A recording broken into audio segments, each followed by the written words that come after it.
Chapter 214. As her father, you still don't know, right? I don't know where your daughter went to learn these evil skills. She's getting more and more powerful now. She even dares to hit my daughter. I know you won't believe me. If you want to prove what I said, it's very simple. You can ask your eldest daughter to come out and confront her. Your daughter wouldn't lie to you, right? Madame Chiu snorted coldly. She even asked Feng Ting to come out and confront her. This time, Feng Tianqing believed her a little. However, was Feng Wu really that powerful? She could actually beat Chiu Ruoshui. Although Chiu Ruoshui's strength was no different from a child's play in his eyes, his Feng Wu wasn't even at the level of playing house before. Feng Tianqing was shocked and doubtful, but he still asked the servants to call Feng Ting over. Feng Ting was a little confused when she heard that her father was looking for her. When she walked into the hall, she saw that Madame Chiu's family had arrived.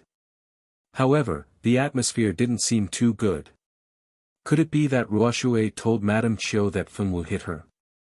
However, with Chiu Ruoshui's personality, wanting her to personally tell others that she had been slapped twice by a trash was undoubtedly an impossible matter.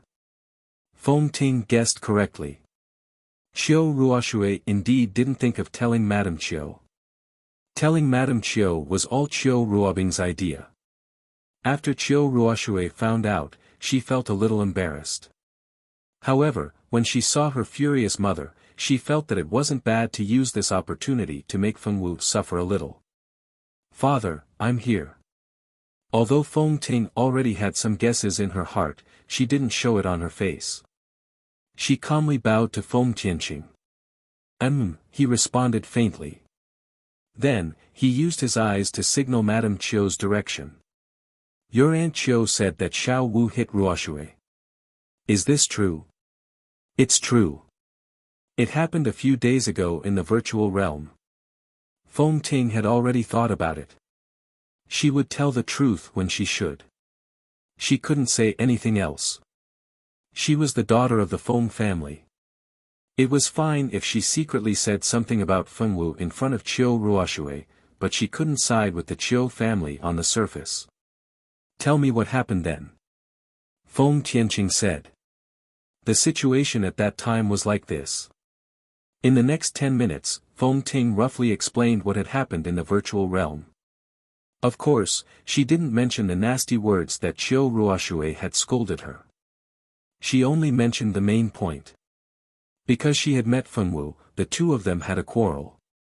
Later, Chiu Ruoshui had been slapped twice by Feng Wu.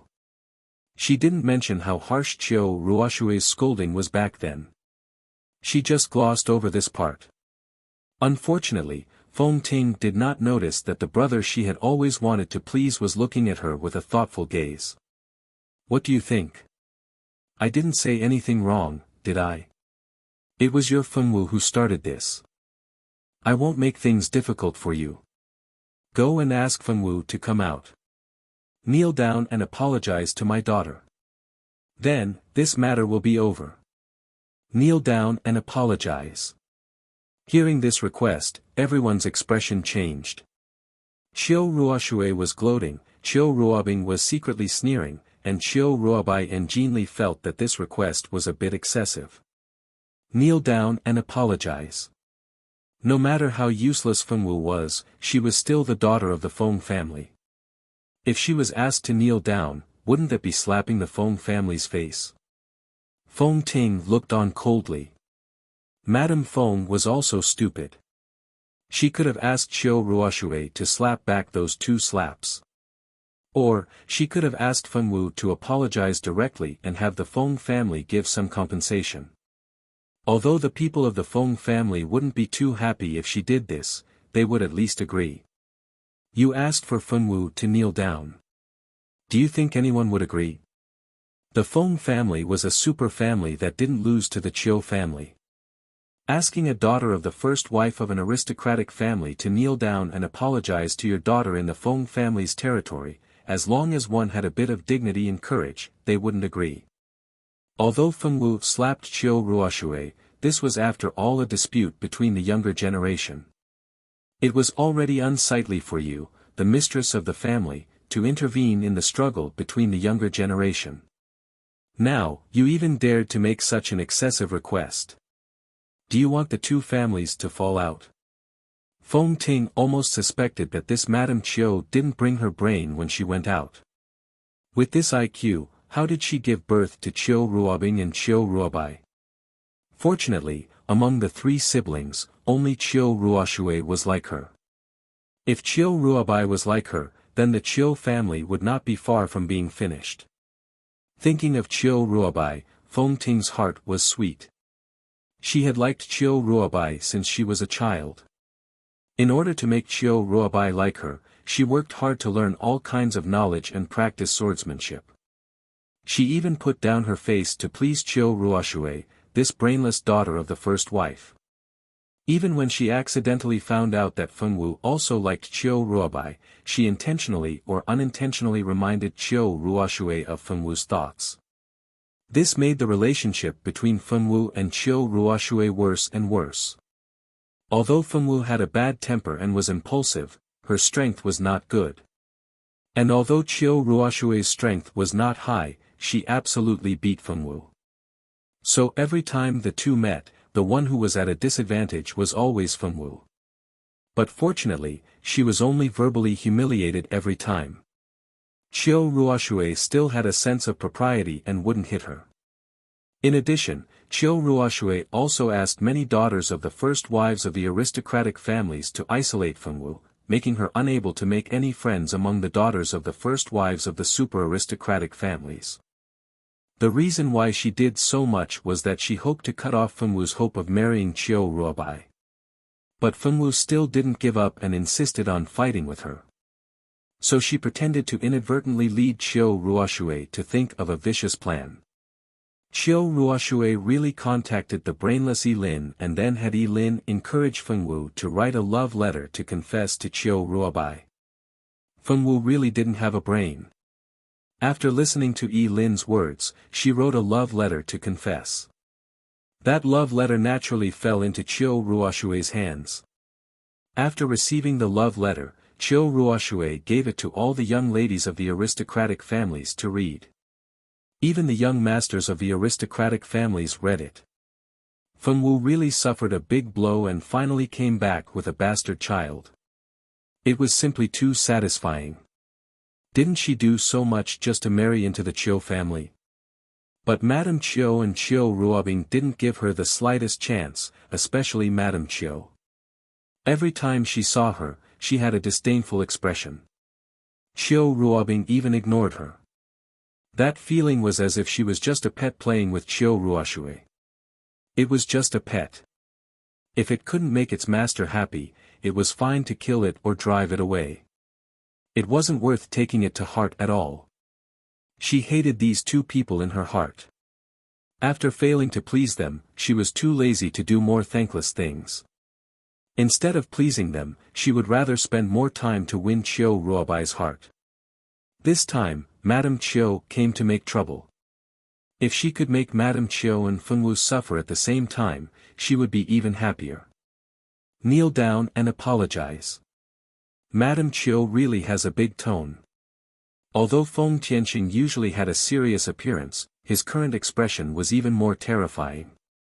His eyes were as cold as ice as he looked directly at Madame Chiu. Chapter 215. Your daughter did something wrong, so isn't it natural for her to kneel down and apologize? Lady Chiu had always regarded her own child as the best in the world. Other people's children were just strangers in her eyes. Feng Wu, on the other hand, was trash in her eyes. She was just trash. So what if she had to kneel down? Is your daughter worthy of it? Let her receive my family's Xiao Wu's kneel. Aren't you afraid of suffering a loss of fortune in the future? Feng Tianqing flung his sleeves and placed his hands behind his back as he coldly said. You dare curse my daughter? Madame Chiu was someone who could not tolerate sand in her eyes. How could she be willing to listen to others talk about her own child? Humph. Feng Tianqing lightly snorted and turned his head away, not wanting to pay attention to the shrew in front of him. He once again rejoiced in his heart.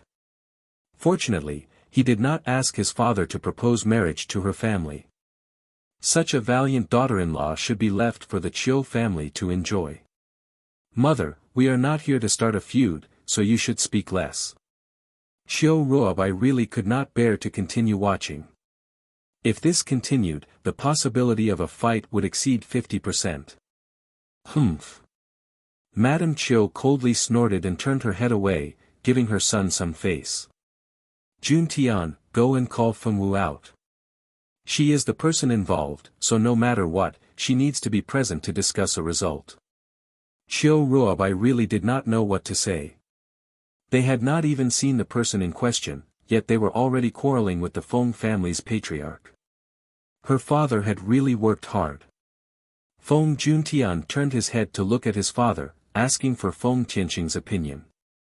Feng Tianqing faintly nodded his head, agreeing to bring Fengwu here. After Feng Juntian nodded his head, he went out to find Fengwu.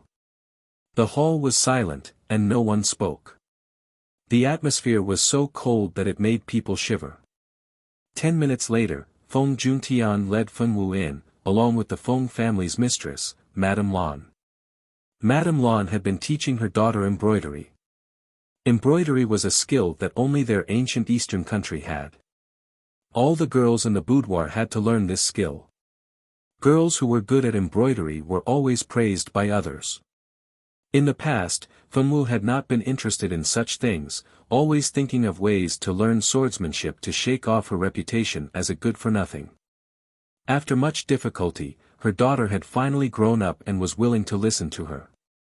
She had originally wanted to teach her daughter culinary skills so that when she got married in the future, she could occasionally cook a few of her signature dishes for her husband to eat. That would also be a form of entertainment, but she had not expected that Fengwu was a culinary killer. Of course, this plan of hers had died before it was even born. Now, she planned to teach Fengwu embroidery. She didn't expect that although Fengwu's cooking skills were not bad, her embroidery talent was not bad. Soon, she could embroider well. What Madame Lan did not know was that Fengwu had grown up on Mount Yuehua since she was young. Other than being a culinary killer, she could not cook. For example, washing clothes, chopping firewood, mending clothes, and making clothes. She had to do all these. Because she had done so much, her skills naturally improved. Not to mention embroidery, even if she asked Fengwu to make clothes for her now, it would not be a problem. Just as the mother and daughter were teaching and learning seriously, Feng Juntian came. Feng Juntian came to look for Fengwu. He even said that it was Feng Tianqing's request to bring Fengwu to the main hall. When Madame Lan heard this, she was shocked. Could it be that her father wanted to chase Fengwu away again? After experiencing her daughter being chased away by her father-in-law once, Madame Lan, who was not particularly brave to begin with, was already scared out of her wits. Madame Lan was quite frightened by the scene she imagined. She made up her mind that if her father-in-law did not change his mind this time, she would leave with her daughter. She would not let her be alone again. Her daughter was too pitiful. No matter how Feng Juntian tried to explain himself, Lady Lan refused to believe Feng Juntian's words. She firmly believed that Feng Wuyo was trying to drive Feng Wu away again and that Feng Tianqing might not be able to help either. At this time, no matter what, as a mother, she had to go with Feng Wu. She definitely could not let her father-in-law drive her daughter away. Feng Juntian, he already did not know what to say. This was the bad thing about having a mother with a strong imagination. She could always make you speechless. Even if you said something, she could ignore it. Why are you here? Feng Tianqing saw that his wife had also come and was stunned for a moment. Then, he swept a questioning gaze towards his son. Feng Juntian, don't ask me. I don't know anything. Unable to get a reply from his son, he could only wait for his wife to explain. What happened? When did Madame Chiu come? Why didn't you ask me to come over? Madame Lan glanced at her husband resentfully. Seeing that Madame Chiu was also here, she finally believed her son's words. As expected, it was not her father-in-law who wanted to chase Xiao Wu away. As long as her father-in-law did not want to chase her away, everything else was fine. Chiu smiled bitterly in his heart. Letting the two of them meet would only make things worse. Who did not know that Madame Chiu had always disliked his wife? Every time the two of them met, the smell of gunpowder would be thick. Although it was always Madame Chiu who gave off the smell of gunpowder, it was still unbearable. Madame Chiu also just arrived. I also forgot for a moment. He lied without changing his expression. Madame Lan nodded. I see. Why don't you invite Madame Chiu to sit? Servants, quickly make some good tea. Everyone, quickly sit. We're all on the same side. Don't stand on ceremony. Madame Lan smiled gently, a stark contrast to Madame Chiu's fiery temper. Who's on the same side as you? Your daughter hit our Ruoshui. Make her kneel and apologize immediately. Otherwise, don't blame me for not giving you and your wife any face. When Madame Chiu saw Madame Lan, her anger rose by 100%. Madame Lan's eyes widened in shock. She covered her small mouth and exclaimed, Xiao Wu, you really hit Ruoshui. Feng Wu's stoic face was still expressionless. She only nodded slightly.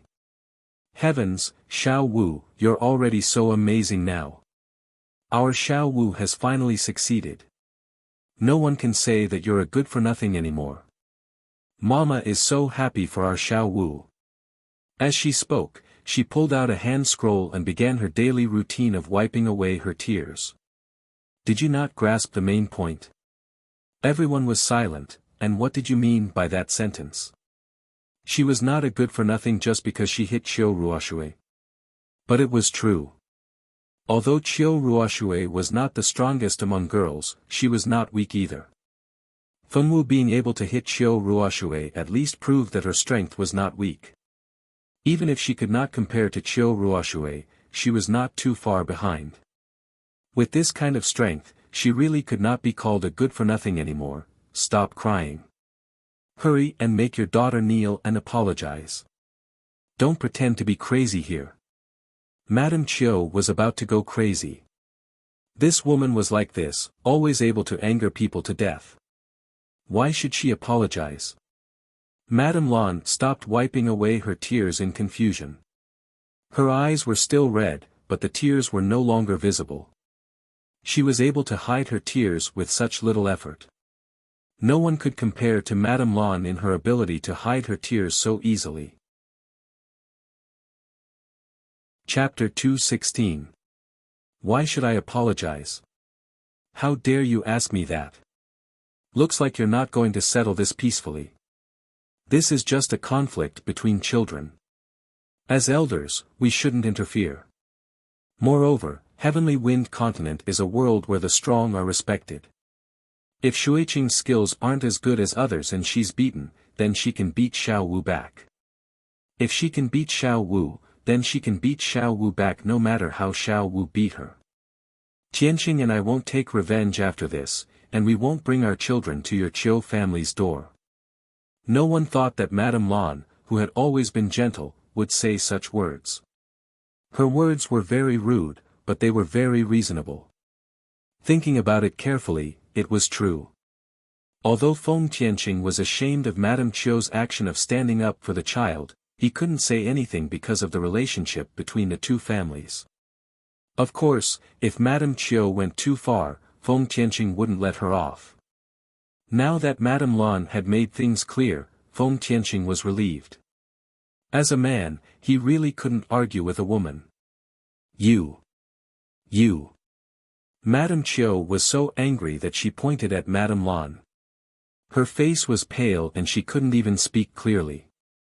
What did she mean by if she could beat Feng Wu, then she could beat her back? What did she mean by she and Feng Tianqing wouldn't bring their children to her house? Was this sarcasm? Or was it sarcasm? She had really underestimated this woman. She thought she was just a stupid woman who was sad every day. She didn't expect her to have such a sharp tongue.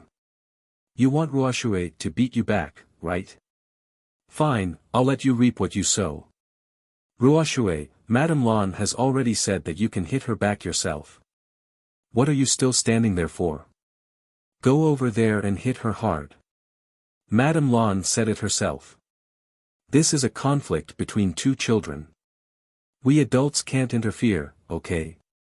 Madame Chiu sneered and used her eyes to signal Chiu Ruoxue not to show any mercy. It would be great if she could beat her back herself. She had promised her brother that as long as Fengwu apologized, he wouldn't pursue the matter. Now, she could beat her back herself. Moreover, she didn't have to worry about being scolded by her brother. This couldn't be any better. Chiu Ruoxue walked out from behind her mother obediently and stared at Fengwu fiercely. Let's go outside and fight. Don't fight in the hall.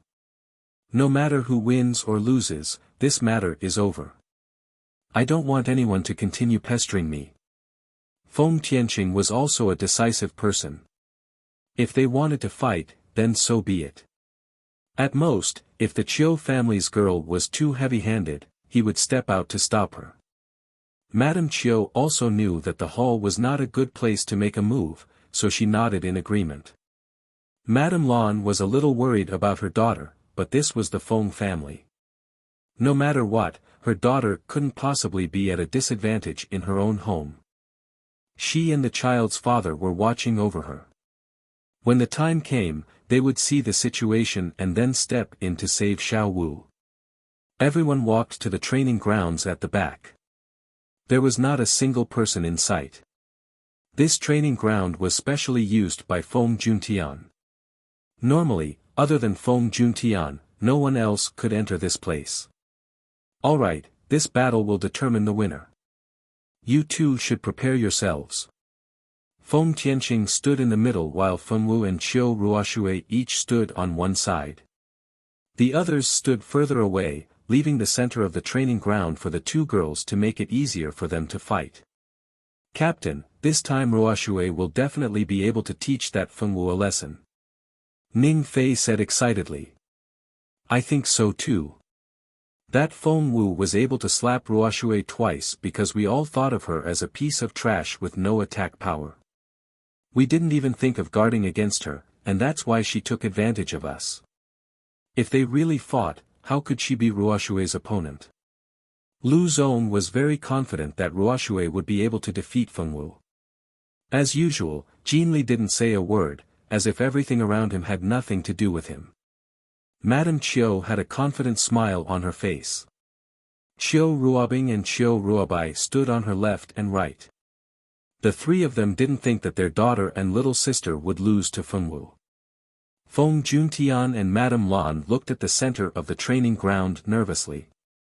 In their hearts, they planned to rush up and save their daughter if anything happened. Feng Ting laughed wildly in her heart. She knew Chiu Ruoxue too well. Even if she didn't kill her, she would most likely be heavy-handed. At that time, even if Fengwu wasn't crippled, she would still be bedridden for a long time. Thinking of Fengwu's future, Feng Ting laughed wildly in her heart.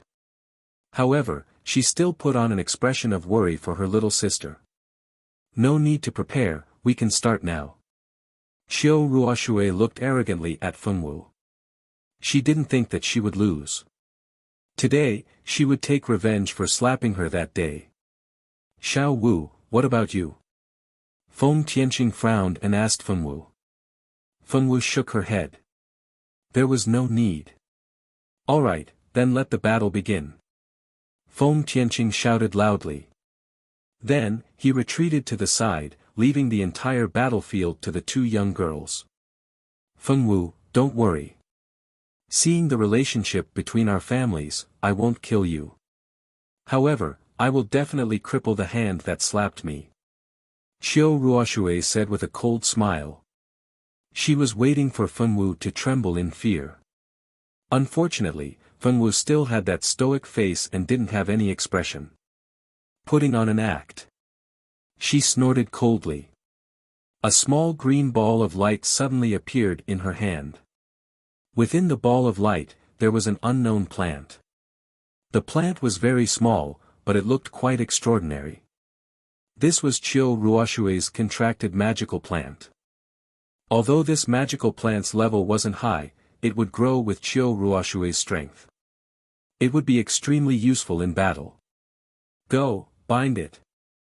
The green ball of light in Qiu Ruoshui's hand was full of spirituality. After hearing Qiu Ruoshui's command, it immediately flew towards Fengwu. The small ball of light actually grew by about 3 meters when it approached Fengwu. After growing up, the magical plant looked like an ordinary plant. However, it wasn't easy to deal with. It bared its fangs and claws as it used absolute strength to bind Fengwu.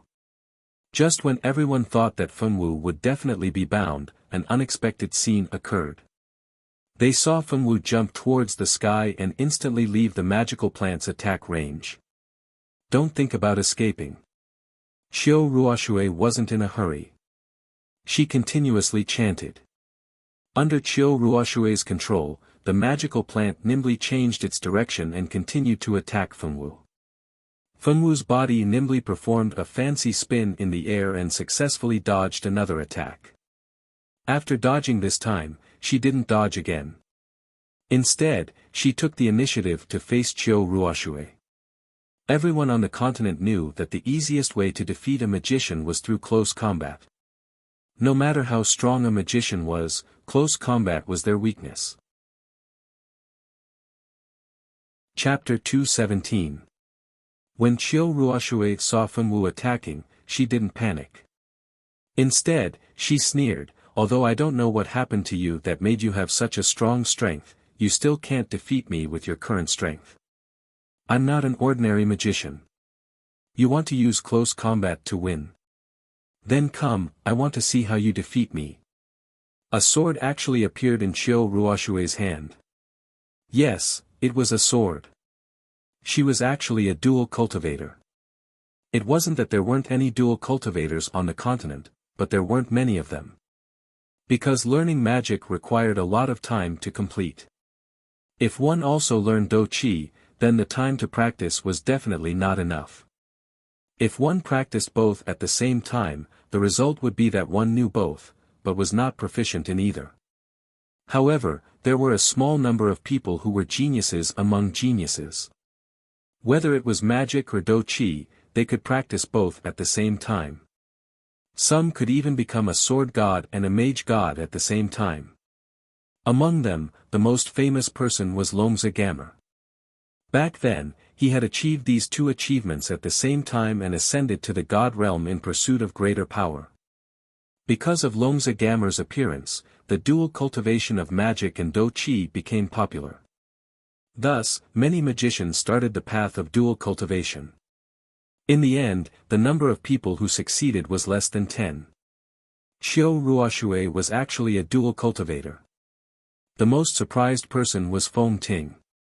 She really didn't know that Qiu Ruoshui actually had such a trump card.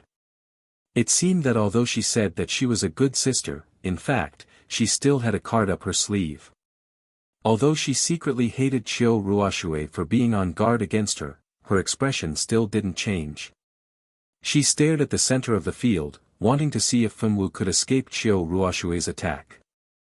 Aside from the Qiu family, it was the first time for everyone present to see Qiu Ruoshui's full strength. Although Qiu Ruoshui wasn't the most talented magician in the Qiu family, nor was she the most talented swordsman, it was rare for her to have two talents at the same time. She could practice both at the same time and it wouldn't affect her practice speed. I didn't expect Ruoshui to be a dual cultivator.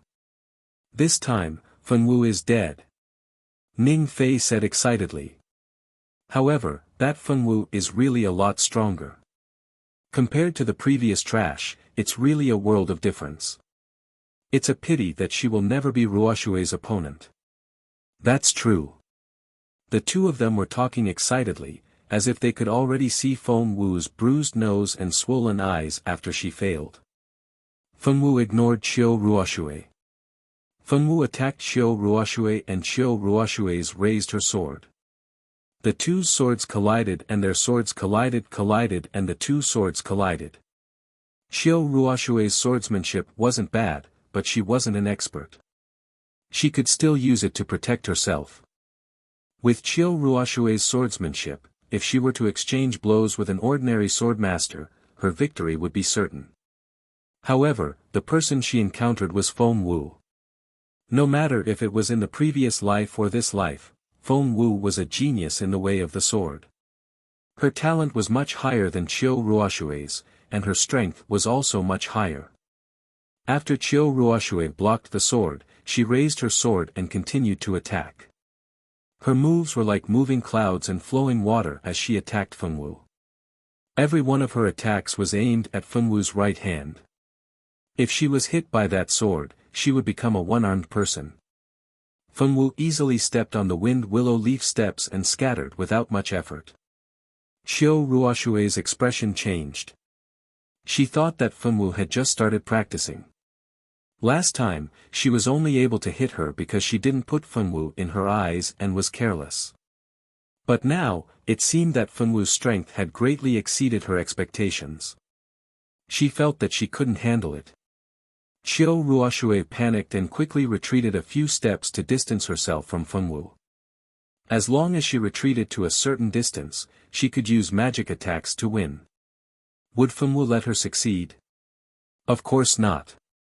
Feng Wu used a sword technique and layers of sword shadows came at her. By the time Qiu Ruoshui instinctively pulled back her sword to block, it was already too late. With a crash, her sleeve was cut by Feng Wu's sword and a long bloody mark was left on her arm. Ah! Qiu Ruoshui screamed. Her uninjured hand covered her wound and retreated a few steps. Because her arm was injured, blood flowed through her clothes and onto the ground, forming a pool of blood on her face. Ruoshui! The Qiu family members cried out in worry. After Lu Zong, Ning Fei, and the others recovered from their shock, they immediately became concerned about Qiu Ruoshui's injury. On the Feng family's side, other than Feng Wu, everyone heaved a sigh of relief. They were all prepared to save the situation. They didn't expect Feng Wu to be so capable and actually win against Qiu Ruoshui. They had really underestimated this girl in the past. How could she have been accepted into the Notre Dame du Starlight? As expected, those who could enter the Notre Dame du Starlight were all geniuses, Feng Tianqing thought proudly. Madame Lan, let's see who can still say that our Xiao Wu is trash. Feng Juntian, Xiao Wu is too amazing. Looks like our Xiao Wu has won this competition. Feng Tianqing's ice-cold face was still expressionless, but from his voice, one could tell that he was in a very good mood. It's not over yet. I can still fight.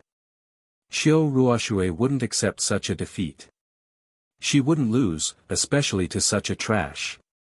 The wound on your arm is a bit deep. You should quickly stop the bleeding and bandage it. Feng Tianqing frowned slightly as he looked at Qiu Ruoshui. I'm fine. The competition can continue. Qiu Ruoshui said stubbornly. Ruoshui, don't force yourself. Qiu Ruobai looked at her bleeding hand and said worriedly. It's fine. I want to continue. It doesn't matter who I lose to, I just can't accept losing to her. As she said this, she pointed her sword at Feng Wu, expressing her determination to never admit defeat. Alright, there's no need to persuade your sister. If you don't let her finish this competition, who knows what will happen when she gets home. Madame Qiu shook her head and stopped her son from continuing. Her daughter still had many good things that she had given her. When the time came, she wouldn't suffer any losses if she used those things. Thinking of this, Madame Qiu didn't say anything more about Qiu Ruoshui's insistence on continuing the competition. Qiu Ruobai nodded helplessly and didn't say anything else. The competition continued. Don't think that you can beat me like this. I'll let you know the difference between you and me. After speaking, Qiu Ruoshui suddenly took out a red pill. She found a red pill. She popped it into her mouth and swallowed it. The pill melted in her mouth and flowed down her throat. Then, Qiu Ruoshui's strength rose from a level 8 beginner magician to level 9, then level 10, then level 11 magician and intermediate swordmaster. She didn't stop there. She continued to rise from level 11 until she reached level 25 advanced magician and advanced swordmaster. Chapter 218. Without a doubt, this girl had taken a medicine to forcefully increase her strength. This kind of medicine usually had a time limit and would cause quite a bit of damage to the body. This kind of medicine would only be used in a fight to the death. Who would have thought that Qiu Ruoshui would use this kind of medicine in such a small fight? Seeing Qiu Ruoshui use medicine to forcefully increase her strength, the Qiu family members' expressions changed. They would only use some high-level magic tools for her, but she actually dared to use medicine. Didn't she know that once she used this kind of medicine, she would need at least a year of rest to recover? Qiu Ruobai was filled with regret. If she had known earlier, she would have stopped her from continuing the fight. Now that she had taken the medicine, the following fight would be reversed. No one believed that Fengwu, who had just started cultivating, would have the strength to fight with Qiu Ruoshui, who was a high-level dual cultivator of magic and martial arts. The spectators had already labeled Fengwu as a sure loser. But would it really be like what they thought? They were afraid that they would be disappointed. Fengwu was not afraid of Qiu Ruoshui's change at all. Qiu Ruoshui's strength had indeed increased very quickly. Compared to her previous strength, she was more than one level stronger. I went from a beginner magician and a beginner swordsman to a high-level magician and a high-level swordsman. If Fengwu was really just a beginner swordsman, she would not be able to resist such strength. Would Fengwu's strength be that of a beginner swordsman? Of course not. At the same time that Qiu Ruoshui's strength increased, the wound on her hand had already healed quickly. Her eyes were filled with killing intent as she looked at Fengwu. Fengwu, take this. With a loud shout, she used a sword technique that only a high-level swordsman could use. The sword technique was like fine silk and did not leave any gaps. It directly attacked Fengwu's phoenix gate. If she was really hit by this sword, she would definitely be disfigured even if she did not die. Qiu Ruoshui is so vicious at such a young age. Tian, you can't marry such a wife in the future. Madame Lan looked at Qiu Ruoshui's attack and said with dissatisfaction. Feng Juntian, was he being shot while lying down? Clang! The two swords collided once again. Fengwu was actually able to block Qiu Ruoshui's attack under such a meticulous sword technique. Water arrow spell. At the level of an adept magician, simple spells could be instantly cast. Under the effects of the medicine, Qiu Ruoshui's water arrow technique had already reached the level of a high-level sorcerer. If one were to be hit by this water arrow technique, one's skin would immediately split open. Amidst Madame Lan's exclamation, Fengwu somersaulted like a swallow and dodged nimbly. But after she dodged, Qiu Ruoshui's various water magic attacks continued to surge towards her. Fengwu kept dodging with her lightness skill. If she couldn't dodge, she would block with her sword. After fighting for several minutes, she didn't let Qiu Ruoshui gain the upper hand. Qiu Ruoshui couldn't even hurt a finger of Fengwu's, which made her feel very unsatisfied and her emotions became more and more chaotic. Magic didn't cause much damage to Fengwu, so Qiu Ruoshui decisively used her sword techniques to fight Fengwu in close combat.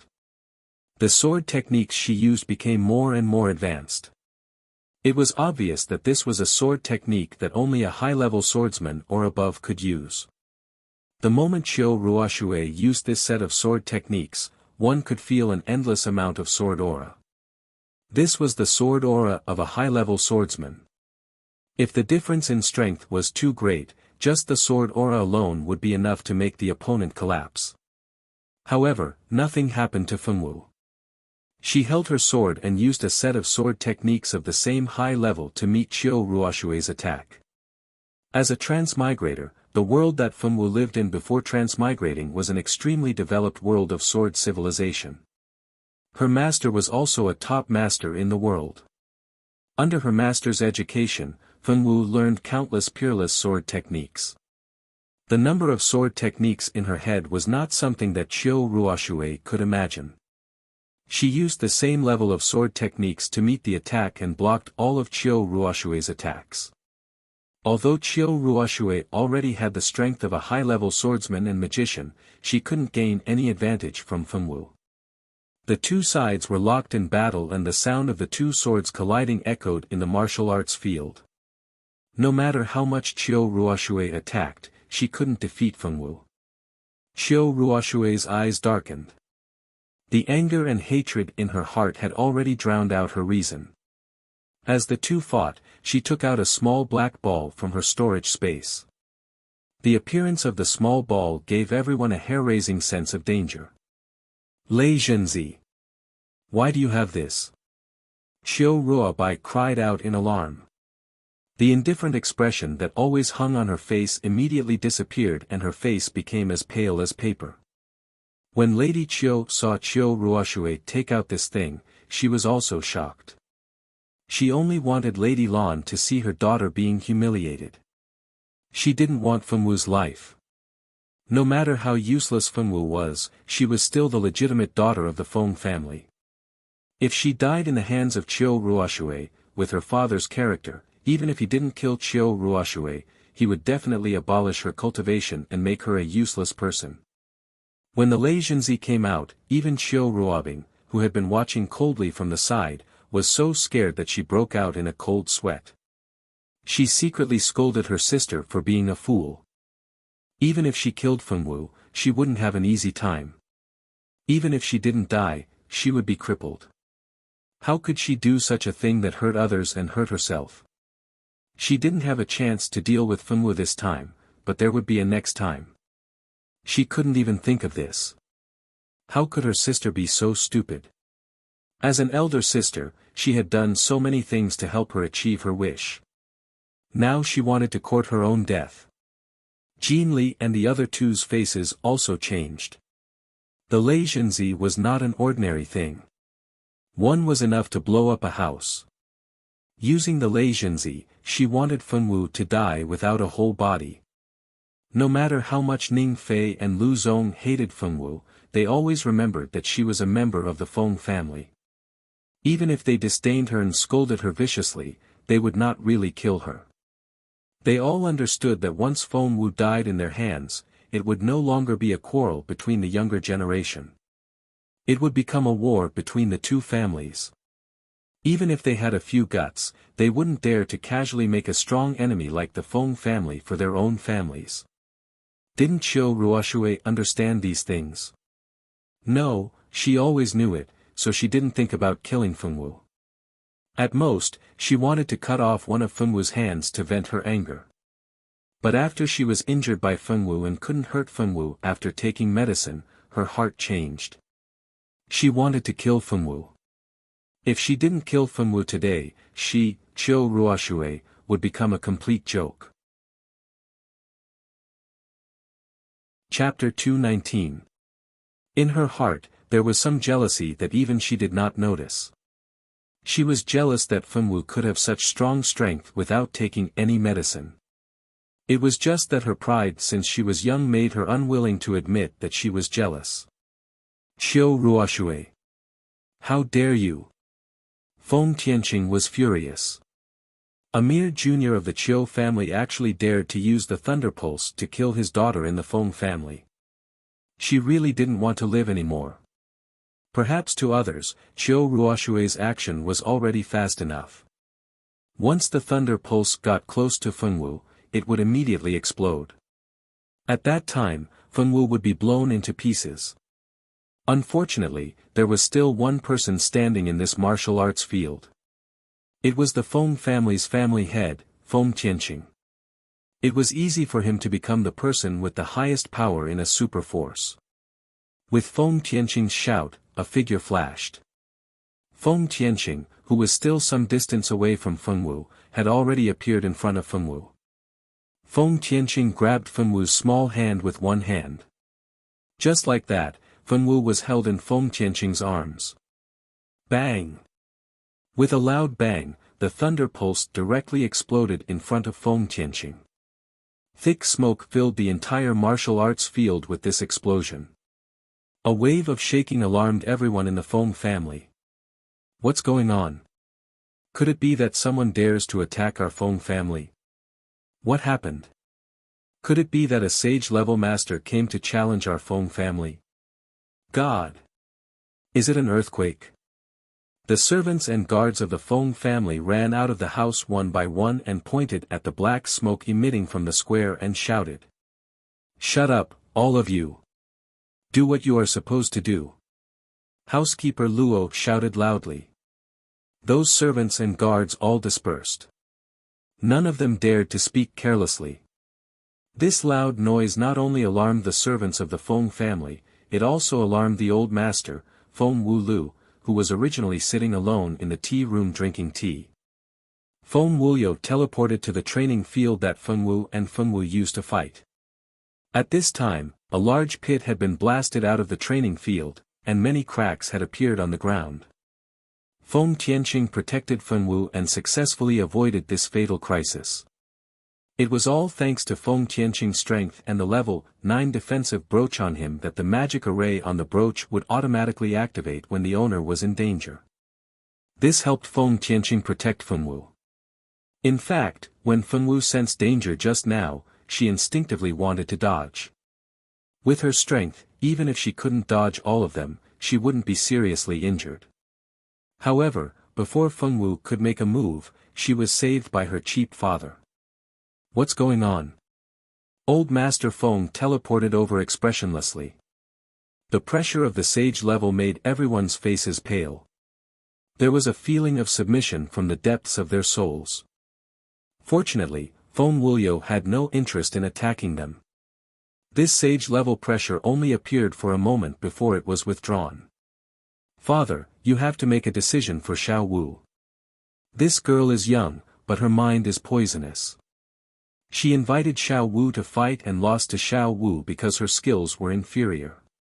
Later, in order to win, she took a medicine that forcefully increased her strength. We didn't say anything.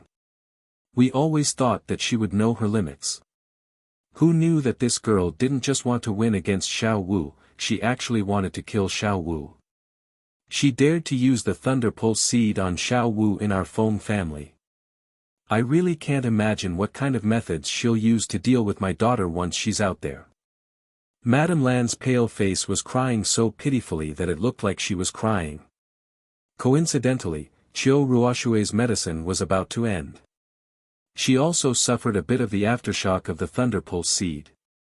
Her face was pale as she spat out a mouthful of blood and fainted on the ground. Ruoshui. Qiu Ruoshui and Qiu Ruobing immediately flew to Qiu Ruoshui's side and checked her body worriedly. Humph. Such a young girl with bad intentions. Such a vicious girl should be taught well. I will personally pay a visit to your grandfather. He must give our Feng family an explanation for this matter. Feng Wuliu looked deeply at the Qiu family and didn't intend to make things difficult for them. Anyway, if he didn't make the Qiu family spit out a piece of meat, others would think that the Feng family was easy to bully. In the future, if everyone came to their house like this little girl and brought along the Thunder Pulse seed, what would happen to their Feng family?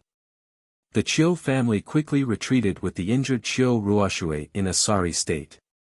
Even Jin Li and the other two witnesses followed behind Qiu Ruobai dejectedly and left the Feng family as fast as they could.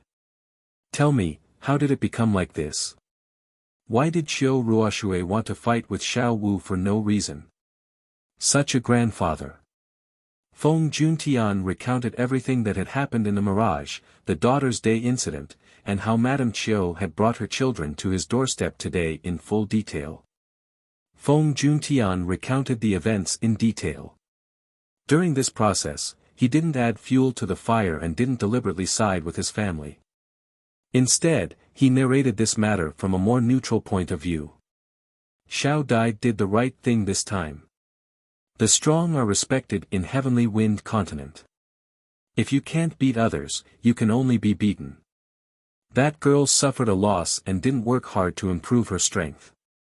Instead, she wanted to rely on her family to take revenge. Humph. With such thoughts, that girl from the Feng family is just a good-for-nothing little girl. Old Master Feng snorted disdainfully. His gaze towards Fengwu was much more benevolent. This girl had one face for their Feng family this time. Father, we can't let that girl go like this. She wanted to kill my daughter. We can't just let it go like this. Madame Lan's heart was filled with hatred when she thought of Qiu Ruoxue. Her 2 children were her life. Qiu Ruoxue actually wanted to kill her children. It was simply unforgivable. Thinking of how Fengwu almost died, Madame Lan began to cry again. At this time, Feng Tianqing just happened to walk over with Fengwu. Madame Lan quickly went forward to check on Fengwu's body. After confirming that there wasn't even a small wound, she was relieved. As for the other half, she still had to find a doctor to check if there was any internal injury before she could truly relax. Tianqing, you handle this matter. Let the Qiu family take care of that girl and that daughter-in-law of the Qiu family. They're already so old, but they still don't know anything. Fortunately, we didn't let her into the family back then.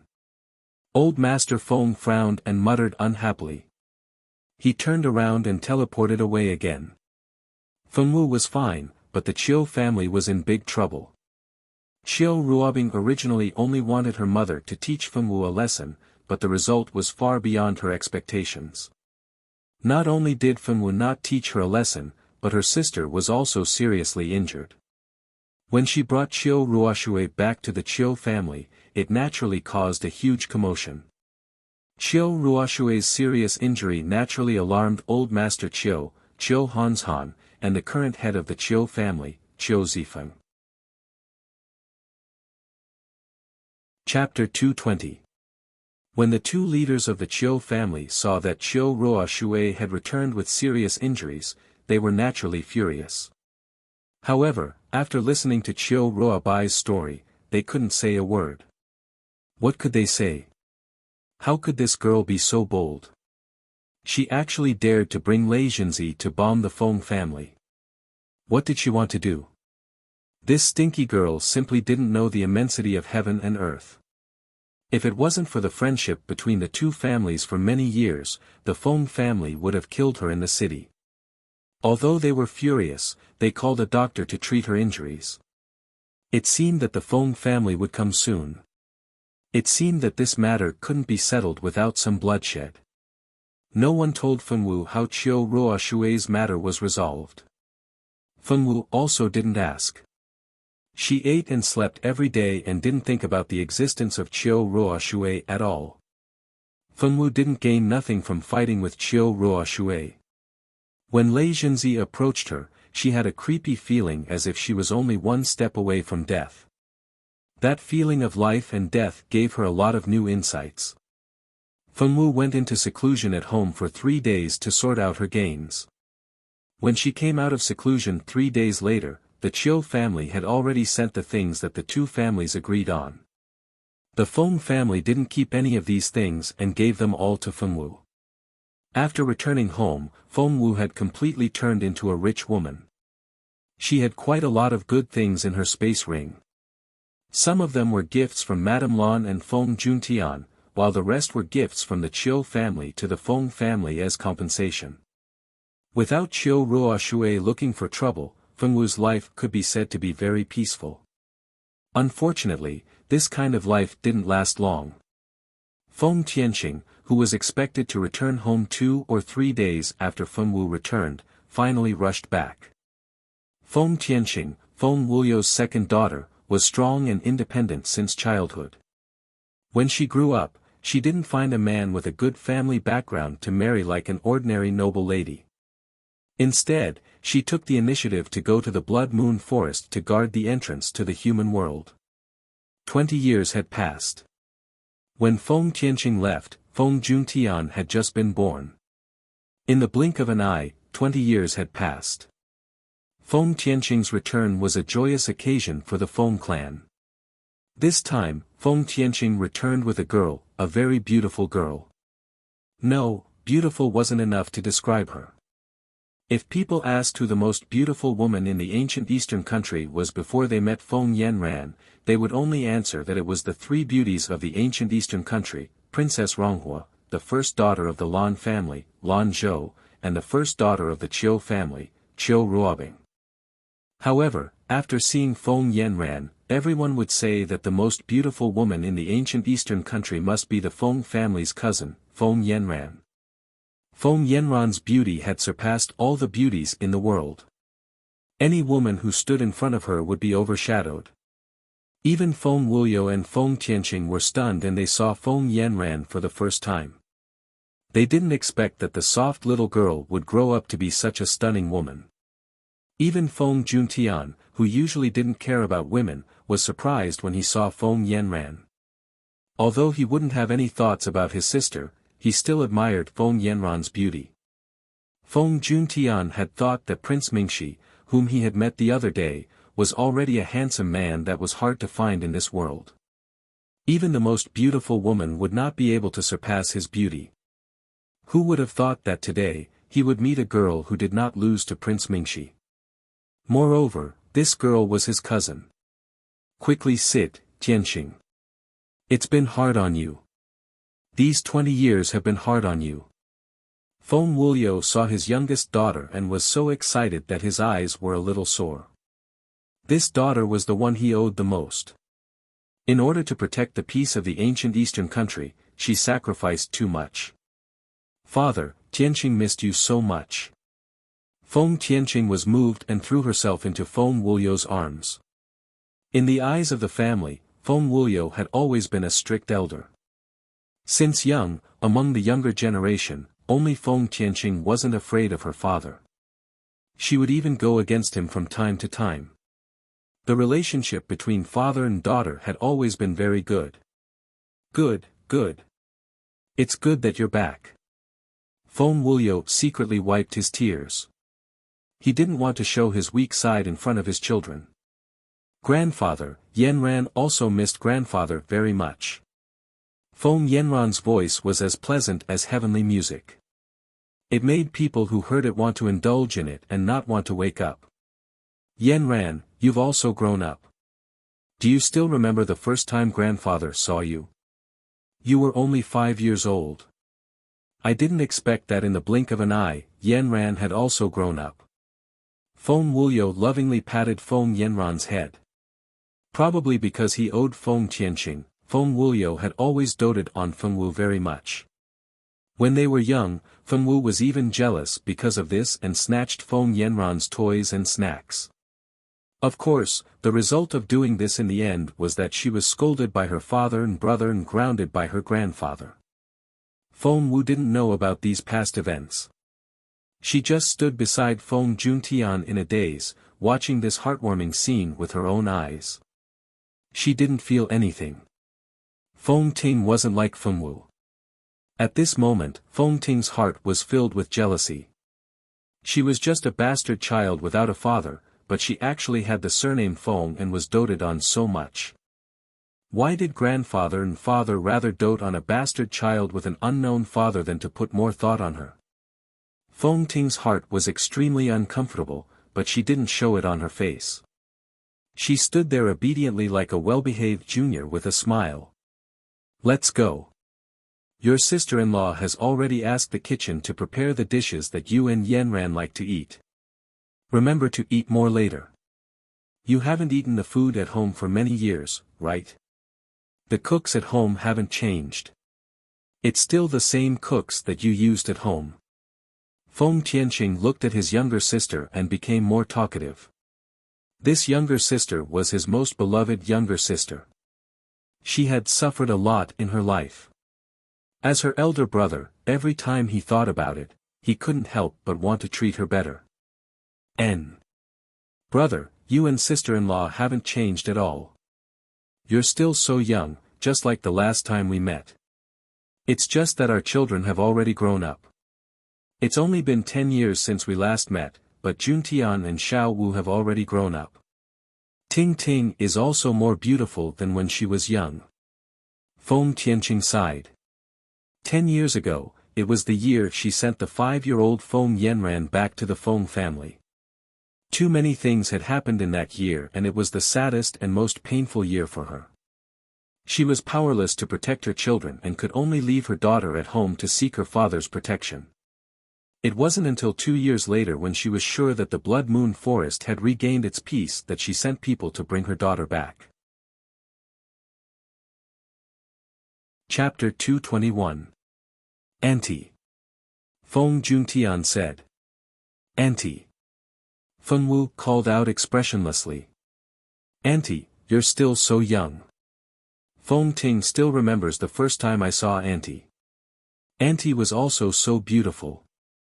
Even after 10 years, Feng Ting still remembers Auntie's appearance. Auntie is exactly the same as in Feng Ting's memory. Feng Ting knew that this auntie had an extremely high position in the family and couldn't wait to increase her favorability. Feng Tianqing smiled and nodded. The three of you have really grown up. Ting Ting is also becoming more and more beautiful. I wonder which family's man will have the fortune to marry you in the future. Feng Tianqing didn't treat Feng Ting differently just because she was a concubine's daughter. He still smiled gently. The few of them chatted as they slowly entered the house and sat down in order. Let's eat. Tianqing and Yanran must be starving. Let's eat. Feng Wuliu didn't say much and let everyone eat. Feng Wu picked up her chopsticks and picked up a piece of her favorite dish and ate it in one bite. Feng Juntian and Feng Ting also silently ate the dishes in front of them. Feng Yanran ate beside Feng Wu.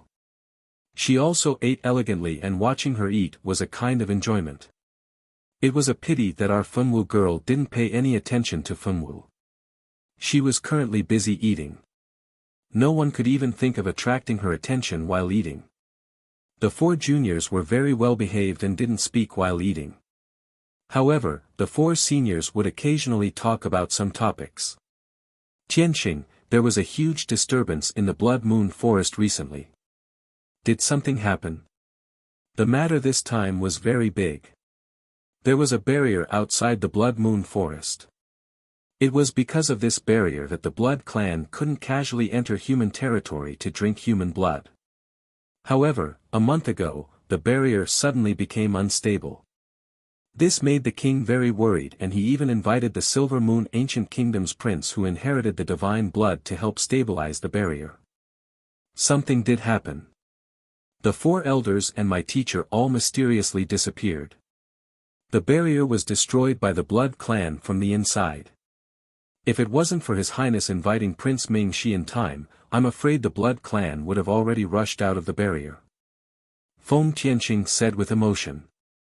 Destroying the barrier from the inside.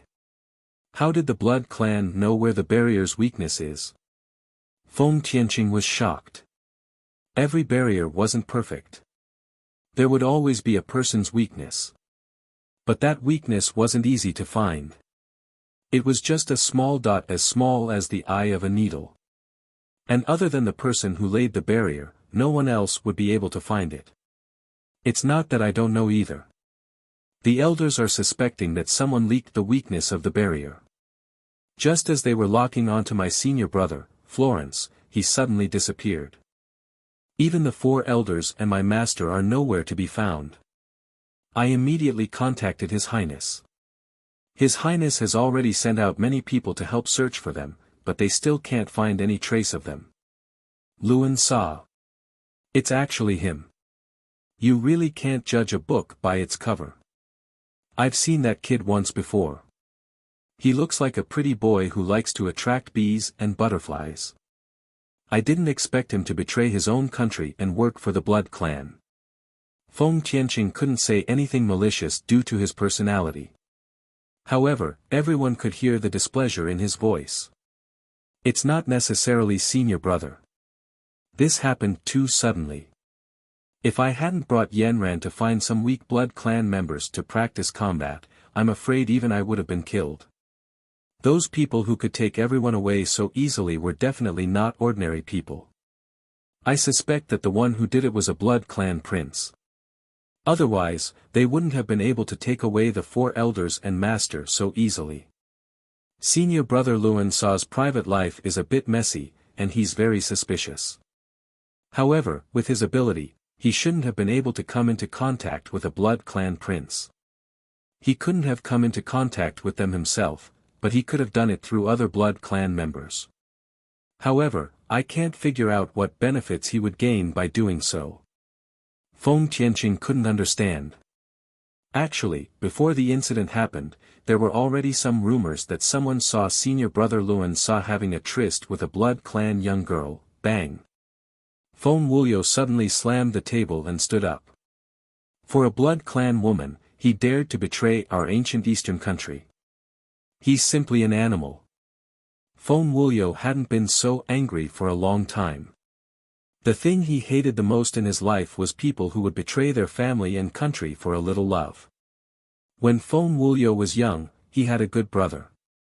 That brother was also a very outstanding talent in the ancient eastern country. Later on, during an experience, he got to know a princess from a neighboring country. Later on, for that princess, he stole an important military secret from the ancient eastern country and eloped with the princess to the neighboring country. After Feng Wuliu found out, he chased after them for 7 days and 7 nights. Then, he personally killed that princess and his good brother with his sword. He didn't hold back at all. Because of various things in the past, what Feng Wuliu hated the most was people who disregarded the interests of the country and the people for their own personal feelings. These are only rumors and haven't been confirmed. I still can't completely believe that this matter was done by senior brother Luan Sa. Feng Tianqing shook his head, seemingly refusing to believe it. Alright, let's not talk about these unhappy things. Let's eat, let's eat.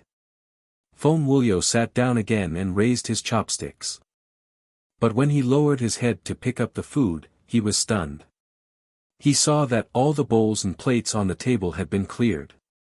Other than some ginger, garlic, and pepper for seasoning, all the edible dishes had been finished. There wasn't even a mouthful of soup left. Everyone, Madame Lan felt a little guilty. She secretly glanced at Feng Wu, who was calmly wiping her mouth. Ugh, how could she forget that her daughter was a super glutton?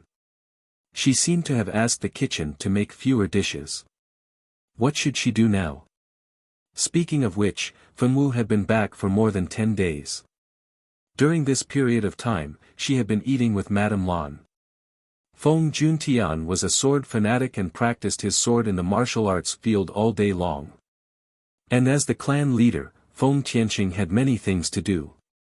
He had many social affairs to attend to, so it was impossible for him to eat at home every day. As for old master Feng Wuliu, he was in seclusion all day long to comprehend the sage realm, hoping to improve further. Moreover, after his cultivation reached the sword grandmaster level, he would be fine even if he didn't eat for a few months. Moreover, old master Feng was a sword saint. Sword saints had already stopped eating grains and didn't need to eat anything at all. This time, he came out to eat for his daughter. Thinking that he hadn't seen his daughter for many years, he came out to eat with everyone. However, old master Feng Wuliu didn't expect that the table would be cleared before he even ate a mouthful of food. Old master Feng was furious. Which chef made this? Couldn't he make more? This little bit of food wasn't even enough to fill the gaps between people's teeth. Chapter 222. Feng Juntian, Feng Ting, and Feng Yanran subconsciously peeked at Feng Wu. They wanted to see where she had put all the food she had eaten and why her stomach wasn't showing at all. Feng Wuliu naturally noticed the gazes of the 3 children. He widened his old eyes and glared at the Feng Wu girl. Girl, are you that hungry? I haven't even eaten anything and you've already eaten so much. Do you think you're a pearling? Old master Feng glared at her. Feng Wu looked back calmly without any emotion. He glared again, but Feng Wu still looked back calmly. After the grandfather and grandson pair looked at each other for a minute, Feng Wuliu couldn't stand it anymore. Alright, since everyone is full, let Tianqing and Yanran go rest. Xiao Dai, let the kitchen cook more dishes tonight. Don't be so frugal. Madame Lan, yes, daughter-in-law understands. That was close.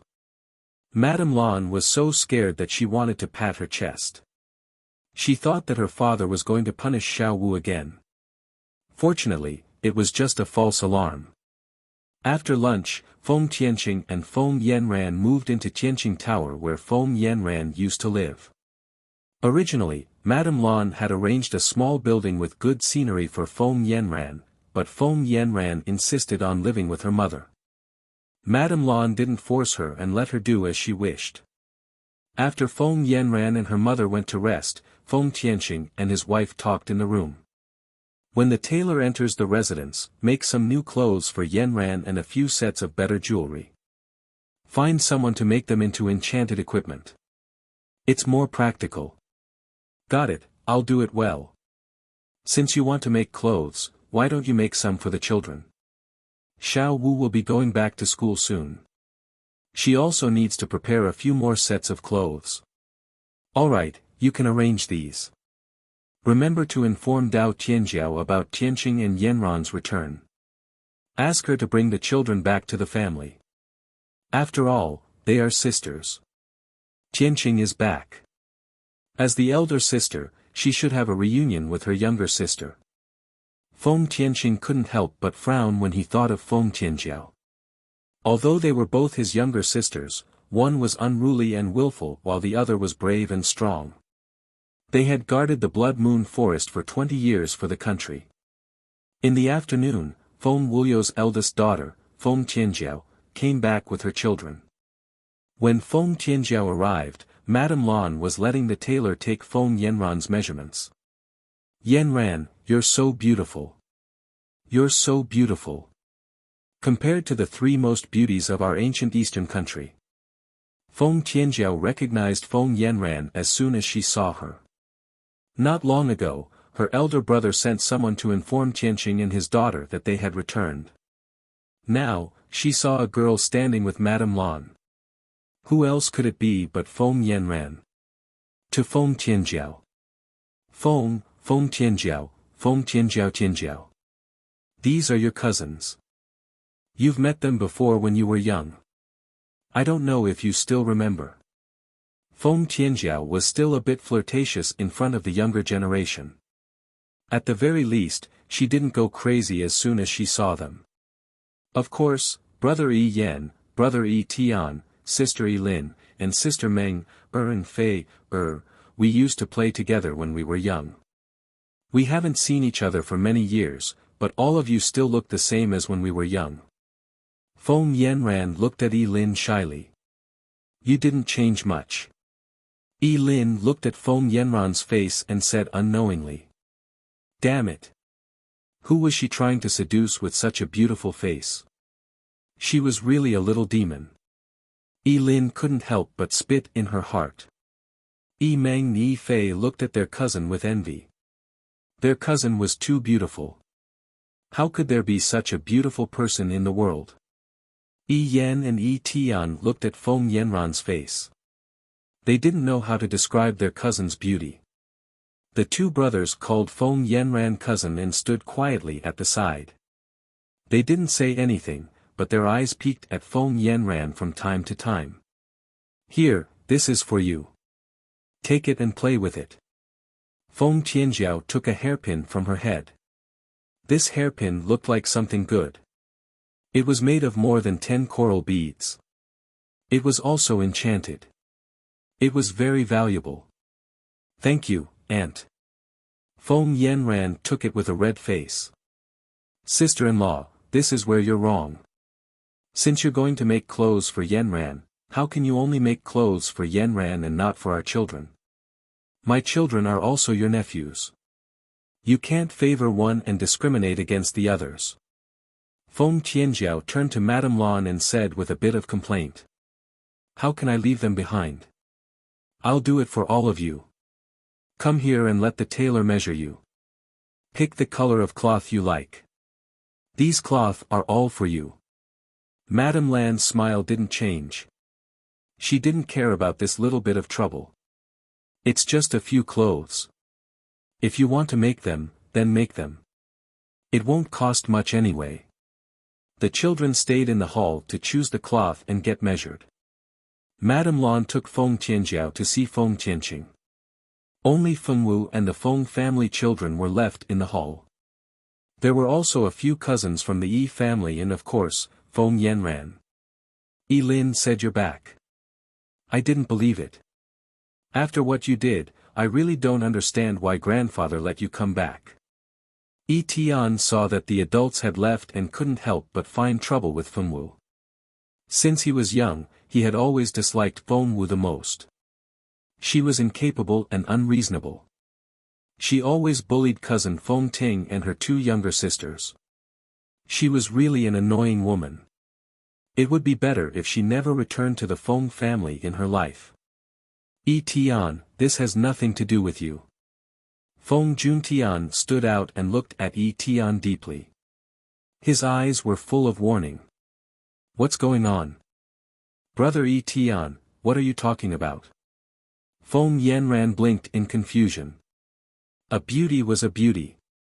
Just one action was enough to make people's eyes light up. Every action was a pleasure. Yi Tian didn't dare to continue after being glared at by Feng Juntian. Now that he heard Feng Yanran's voice, he immediately threw Feng Juntian's warning to the back of his mind. He only wanted to please this beautiful cousin of his. Little sister Yanran, let me tell you. This Fengwu is not a good woman. She got pregnant with a child with some wild man a year ago and was chased out of the Feng family by grandfather. She was only recently brought back. I heard that the bastard was also brought back. Just as Yi Tian was talking enthusiastically, 2 slaps landed on his face. Just hearing the 2 slaps was enough to make one feel pain. You dare to hit me? Yi Tian widened his eyes in disbelief. Was this really Fengwu? She actually dared to hit him. Who gave her the guts? Those who scold the baby are all bad people. Fengwu glared at him and said in a muffled voice. So what if I scolded him? He's a bastard. You can do it, but you don't let people talk about it. Chapter 223. Bam! Yi Tian was sent flying by a slap. He flew out of the hall and landed outside the stairs. He even spat out a mouthful of blood. Ah! Feng Yanran covered her mouth and screamed in panic. Ah! Yi Meng and Yi Fei screamed. Fengwu, how dare you? Yi Yan looked at Fengwu coldly as if he was looking at a dead person. How dare you attack my brother? I will let you know what regret is. Yi Yan pulled out his sword and was about to attack Fengwu. Unfortunately, just as he pulled out his sword, Feng Juntian pressed it back. Yi Tian deserved this.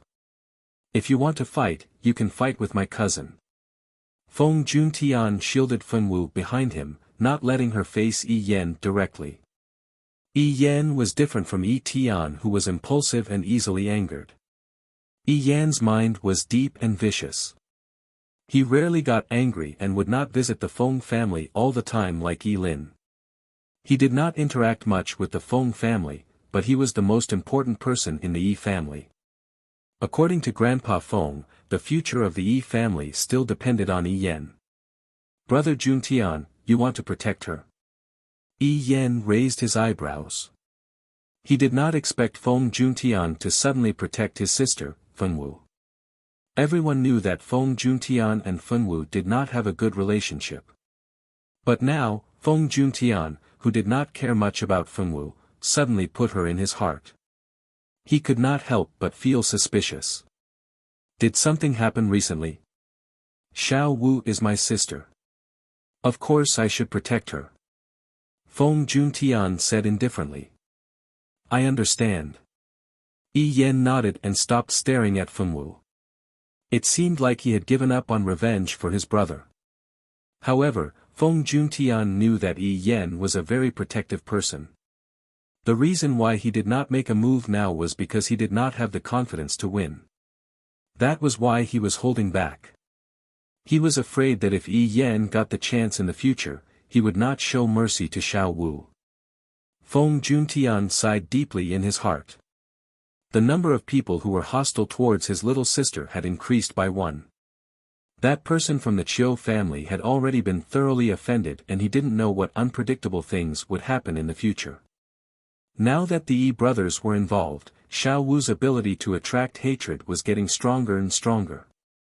As her brother, he had to work hard to improve himself or he would not be able to protect her. Second brother, are you alright? While Yi Yen and Feng Juntian were locked in a stalemate, the Yi sisters had already helped Yi Tian up. Yi Tian glared at Feng Wu furiously, his eyes practically spitting fire. I'm fine, I won't die. Yi Tian pushed away his sister's hands and stubbornly used his sword to support himself. He did not want to appear weak in front of so many people. Brother Yi Tian, are you really alright? I have some good healing medicine here. Take one first. Feng Ting took out a medicine bottle from her space bracelet and poured out a black pill for Yi Tian. Seeing the worry in Feng Ting's eyes, Yi Tian blushed.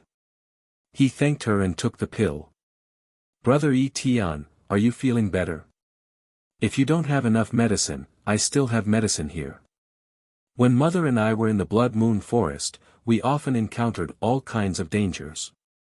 We have many different kinds of medicine on us. Feng Yanran's gentle eyes were filled with worry. Sister Yanran, I'm fine. Sorry for making you worry. Yi Tian blushed even harder. Feng Ting was unhappy in her heart. Men were really creatures that liked beauty. Before Feng Yanran appeared, they were like lapdogs that circled around her all day long. Now that Feng Yanran appeared, they immediately forgot about her. They were really men. That's good. Feng Yanran whispered shyly. Feng Yanran's little face was slightly flushed. Her entire face looked so beautiful that it was soul-stirring. People could not bear to look away. Yi Tian was simply mesmerized. She was too beautiful. How could there be such a beautiful girl in this world? In the past, he had always thought that Yi Ting was a rare beauty in this world. But when he saw Yan Ran, Yi Ting was immediately compared to the background. Because he only cared about Yi Ting, Yi Tian even forgot about such an important matter like taking revenge on Feng Wu. This made everyone a lot quieter. During dinner this time, Madame Lan had learned her lesson. She let the kitchen make several times more food. In short, there must not be a situation like lunch where all the dishes were not enough. The meal was peaceful. At least there was no unpleasantness. Yi Tian was probably mesmerized by Feng Yanran. During the meal, he kept circling around Feng Yanran. From time to time, he would help Feng Yanran pick up food. This made Feng Tianjiao frown. However, Feng Tianjiao did not immediately scold her son. She knew her father's temper. If anyone dared to make trouble at this time, the old man would not be polite. So Feng Tianjiao held it in until she returned to the Yi family. Then she pulled the children into her room and gave them an order. All of you listen. In the future, stay away from Feng Yanran. Especially you, Yi Tian. Don't think that I, as your mother, can't see that you have feelings for Feng Yanran. Your mother will say it here today. If you dare to marry Feng Yanran, you are not my son. Feng Tianjiao's words were not light. No matter how unreliable Feng Tianjiao was, she loved her children very much. This was the first time Feng Tianjiao had said such harsh words to her children. Yi Lin and her sisters almost cried out in surprise. Was this still their protective mother? For Feng Tianjiao to actually say such words, it was simply inconceivable. Yi Yen did not feel anything. Although he had some doubts, he did not say anything. Feng Yanran was beautiful, but it was not enough for him to marry no one but her. Only Yi Tian was not very happy. Who asked her to be called out? Mother. What's wrong with Sister Yanran? Why do you hate her so much? Yi Tian thought of Feng Yanran's beauty and was very reluctant. Do you really want to know? Feng Tianjiao's face suddenly changed. She looked at the children in front of her very seriously. Of course, her eyes were still focused on Yi Tian. Yes. Yi Tian nodded without hesitation. Do you want to know too? Feng Tianjiao asked the other children. The children exchanged an inexplicable look. They still hesitated for a moment before nodding. Well, if I don't tell you the truth, I am afraid that you will all go and befriend Feng Yanran. Feng Tianjiao said helplessly. She took a deep breath, and the expression on her face became very serious. Remember, no matter what you hear inside this door, you must forget it and never spread it outside because this matter is the Feng family's biggest secret. A secret that even your grandfather doesn't know about. The Yi siblings were completely shocked. What did she mean? A secret that even their grandfather did not know? Chapter 224. No one knew what Feng Tianjiao said to the children. After the Yi children left Feng Tianjiao's room, their expressions were strange. Some were confused, and some were in disbelief. However, no one said a word. Perhaps they knew that no one would believe them even if they did. Of course, what happened in the Yi family did not spread to the Feng family. Ever since Feng Tianqing returned with his daughter, the entire Feng family was in a joyous mood. The old master was in a good mood, so naturally, everyone was in a good mood. In order to let everyone know about the return of Feng Tianqing and his daughter, old master Feng asked Madame Lan to arrange a banquet and invite all the noble families. Ever since Madame Lan accepted this task, she naturally made the best use of her time to handle it. The Feng family rarely held banquets because the Feng family members were not people who liked to be lively. However, Feng Tianqing's return this time made the old master's mood very good. He decided that the banquet must be held. The old man wanted everyone to see his most outstanding daughter and this peerlessly beautiful granddaughter. What three great beauties of the ancient eastern country! When these people saw Yanran, they would know that the most beautiful girl of the ancient eastern country was from the Feng family. Senior Mingxi. Fengwu walked out the door openly while everyone was busy preparing for the banquet. Then, she found Mingxi at the agreed place. Mingxi was in disguise. He wore a veil hat and a silver-white swordsman's robe. He looked like a young noble swordsman. No one would think that he was the prince of the Silver Moon Ancient Kingdom, Mingxi. Xiao Wu, come here. Mingxi pulled Fengwu into an ordinary house. After entering the courtyard, he pulled down his veil hat. Xiao Wu, I want to borrow something from you. Mingxi did not have his usual gentle smile. His expression was very serious, so serious that it was somewhat serious. Fengwu was not used to this. What is it? Fengwu asked. Your sword. Mingxi took a deep breath and said. He wasn't sure if Fengwu would be willing to lend him such an important divine weapon. The last time he was in the small town, he saw the purification ability of Fengwu's divine sword. This kind of purifying power was something he urgently needed right now, because the place he was going to next was dangerous for 10 people, so he had no choice but to come and find Fengwu. He only planned to borrow the sword and then deal with that matter himself. He did not plan to bring Fengwu along.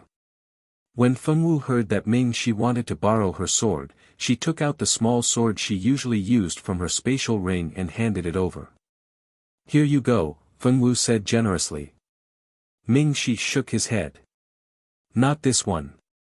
It's the one you used to purify the resentment in the small town. Xiaochun.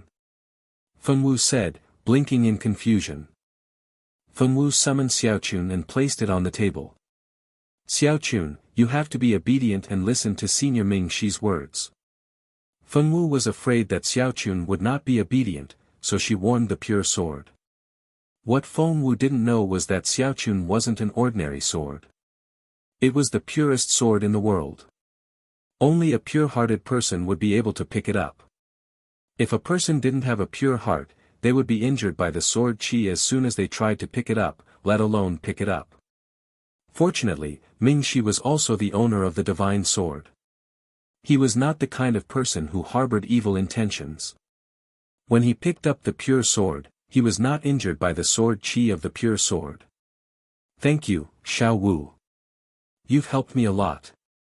I will return Xiaochun to you as soon as possible. Ming Shi solemnly promised, looking at the girl with a gentle gaze. N. Feng Wu nodded, then touched Xiaochun's body, telling it to be obedient and not be naughty. Ming Shi looked at Feng Wu's serious look and smiled. He carefully looked at the long sword in his hand. This sword had an ancient aura. He had never seen the carvings on the sword before. Moreover, he had never found any records of this sword in any book. It was reasonable to say that such a divine sword should not be unknown. After borrowing the pure sword from Feng Wu, the two did not talk much and left separately. When Feng Wu returned to her room, no one even noticed that she had disappeared for a short period of time. Duh. Mummy, hug me. Little Bun Feng Yi was originally very seriously climbing up the bed. His little face was so tired that he was sweating. Xiao Bai stood guard at the side, occasionally helping to wipe away the sweat. She looked very much like a good wife and mother. When Feng Wu returned, Little Bun noticed. He stopped climbing up the quilt and reached out his little arms to ask for a hug. Little Bun's appetite had been getting better and better recently. Master Feng had specially ordered people to find extremely high-grade spiritual milk for the small family. Not only was this spiritual milk delicious, it was also very good for the body. There was also a large pile of small clothes and small shoes, which Madame Lan frequently sent over. So, under the doting of so many people, Little Bun lived up to expectations and gained weight. He was so fat that he looked like a little round ball. Feng Wu effortlessly picked up Chubby and Little Bun. Little Bun happily smeared saliva on his mother's face. Feng Wu did not mind. She calmly wiped it with her sleeve and carried Little Bun to the garden for a walk. This was an activity that Little Bun had to do every day. Little Bun had recently become infatuated with the Feng family's garden. He would be taken for a walk there at least 3 times a day. Probably because he ate too much high-grade food, this little guy was not even a year old, but he could already walk a few steps shakily. Ever since he learned to walk, this little guy rarely climbed. Only when he was playing on the bed did he like to climb up his little mother's quilt. Xiao Wu, is this your child? He's so cute. Can I hold him? Feng Yanran happened to be taking a walk in the garden. When she saw Feng Wu and Little Bun in her arms, her eyes immediately lit up.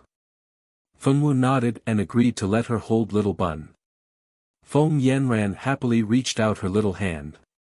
As soon as she touched Little Bun began to cry unrestrainedly. He cried until he was out of breath. Anyone who heard it would be sad and shed tears. Little White reacted quickly and took Little Bun from Feng Wu's arms.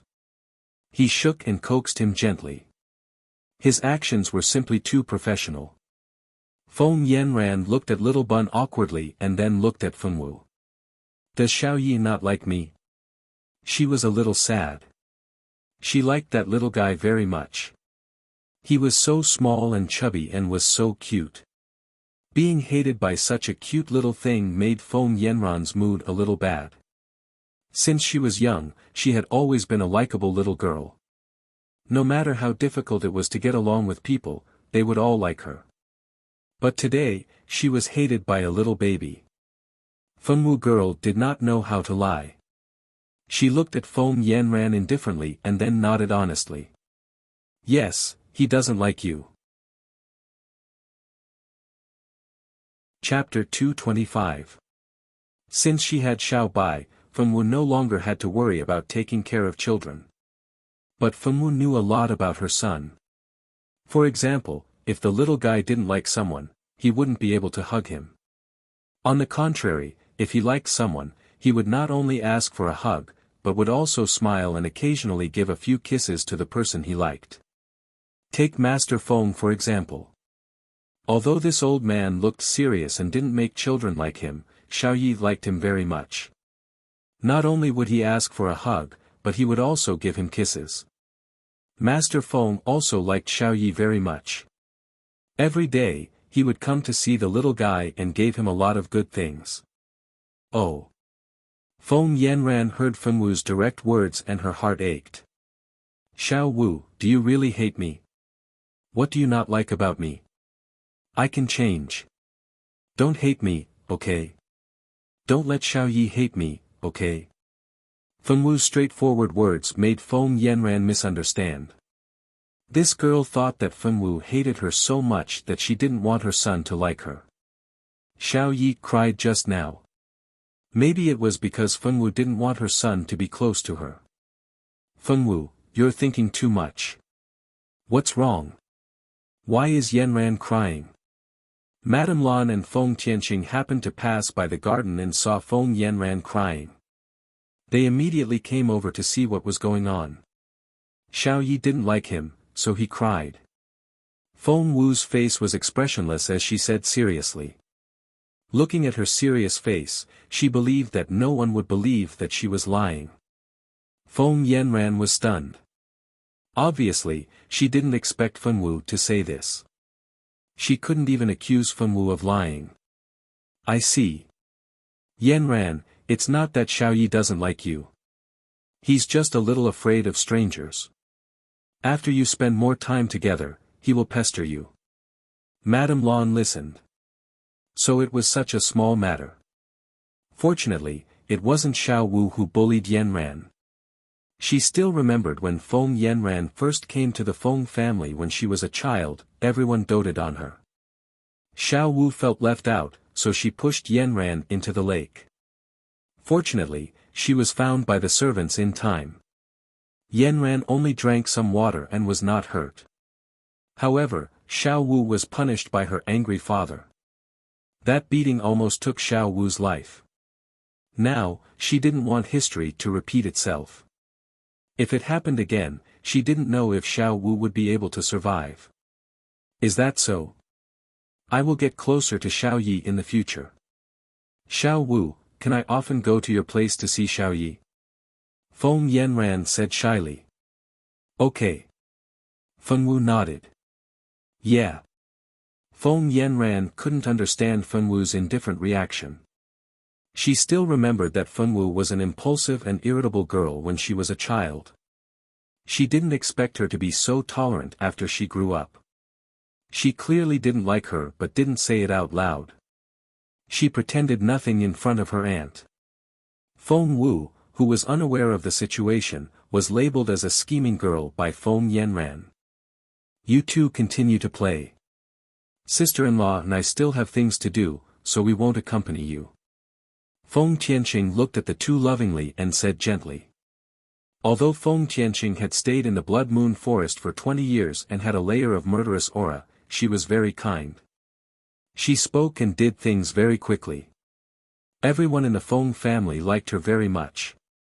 Okay, Xiao Wu and I will take care of Xiaoyi and have fun. Feng Yanran smiled slightly. Although her eyes were still a little red, there was a kind of charm that made people feel sorry for her. After the two elders left, Feng Yanran tried to get close to Xiaoyi many times. However, Xiaoyi didn't know why he would cry whenever she got close to him. There was nothing she could do. Feng Yanran, who had always been liked by everyone, was frustrated by Xiaoyi. She wanted Xiaoyi to like her. No matter how Xiaoyi cried, she would approach him again and again. Finally, after making Xiaoyi cry again, Fenwu, as his mother, was no longer silent. Xiaoyi doesn't like you. Don't get close to him. Fenwu frowned. She was worried that Xiaoyi would hurt him by crying like this. Xiaoyi had never been a child who liked to cry.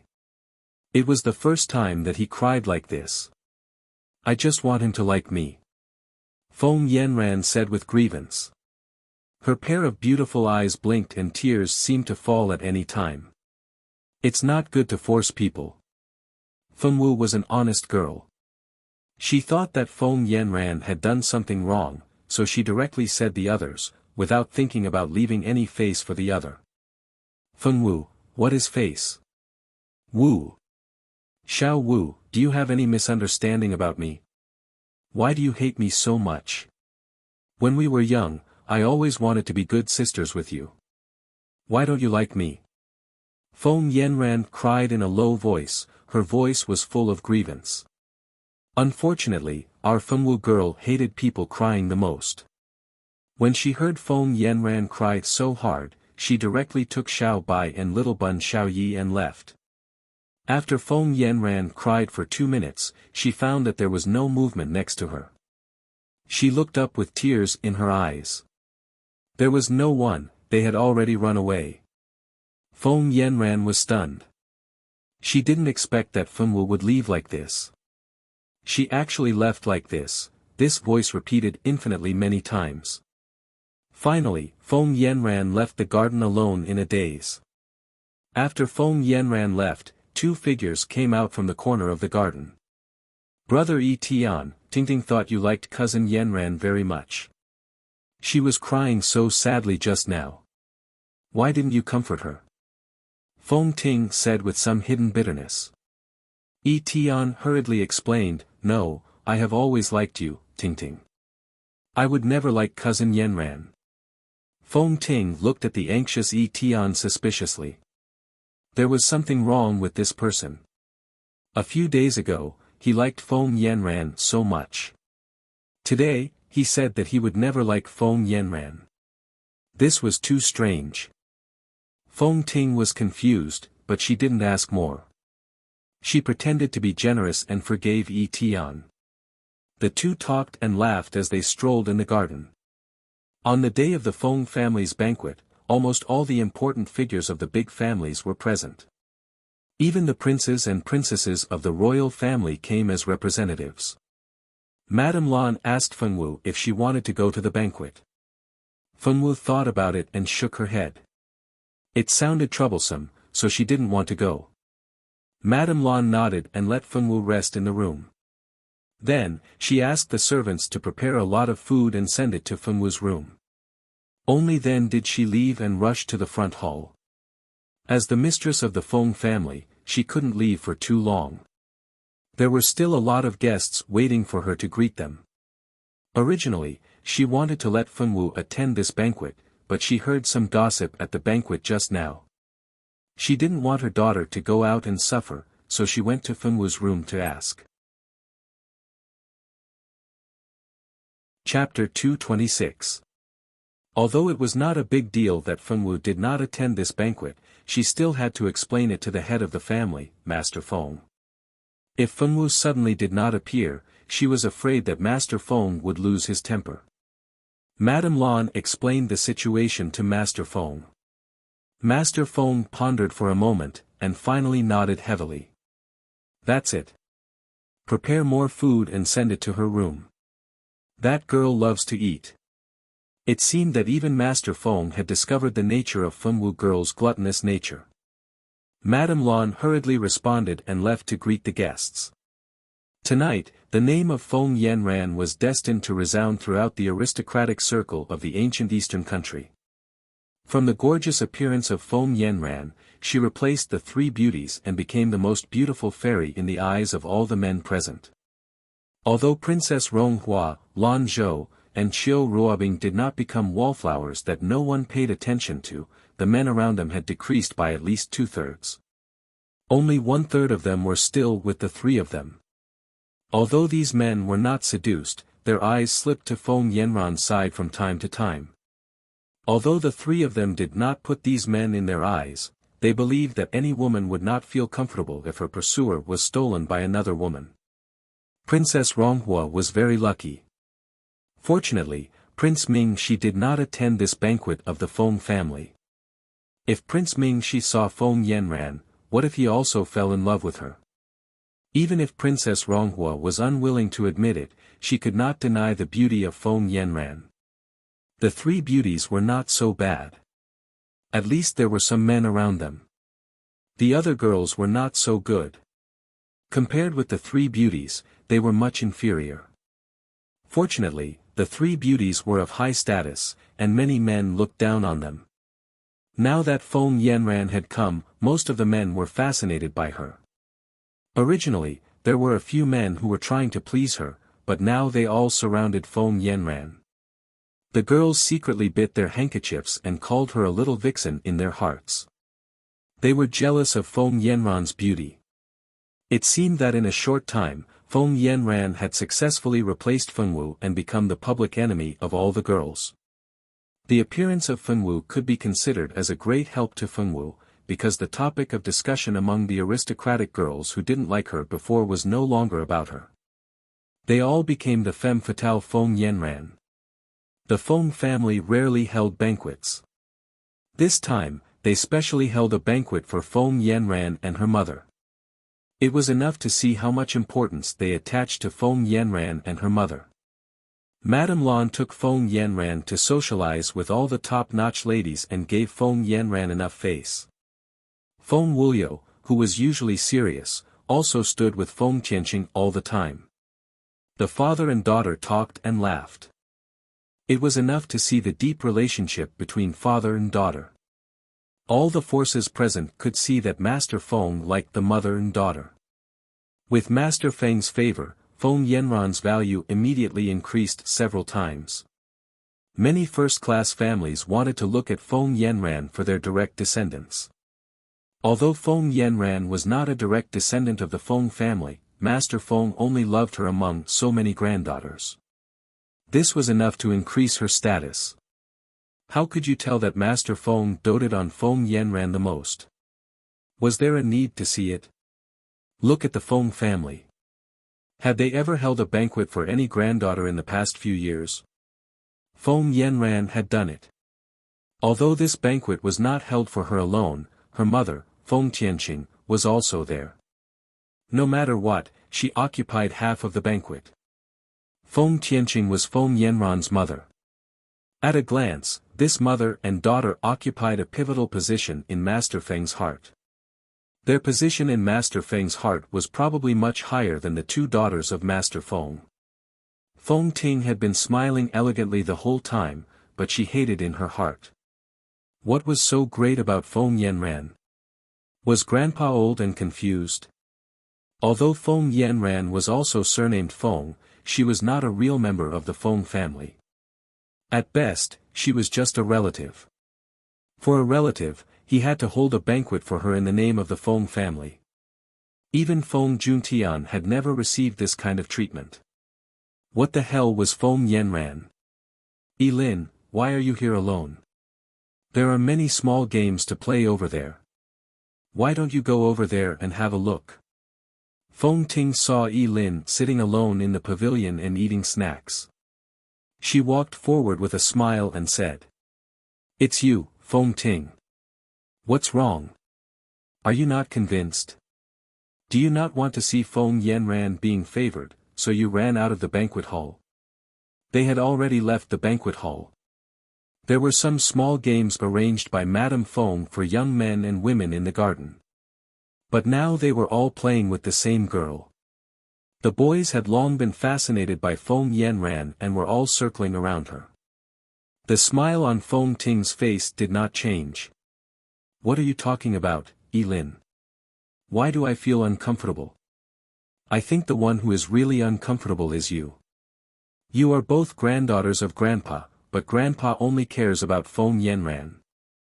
I'm afraid that the position of you three sisters in Grandpa's heart is not as high as Feng Yanran.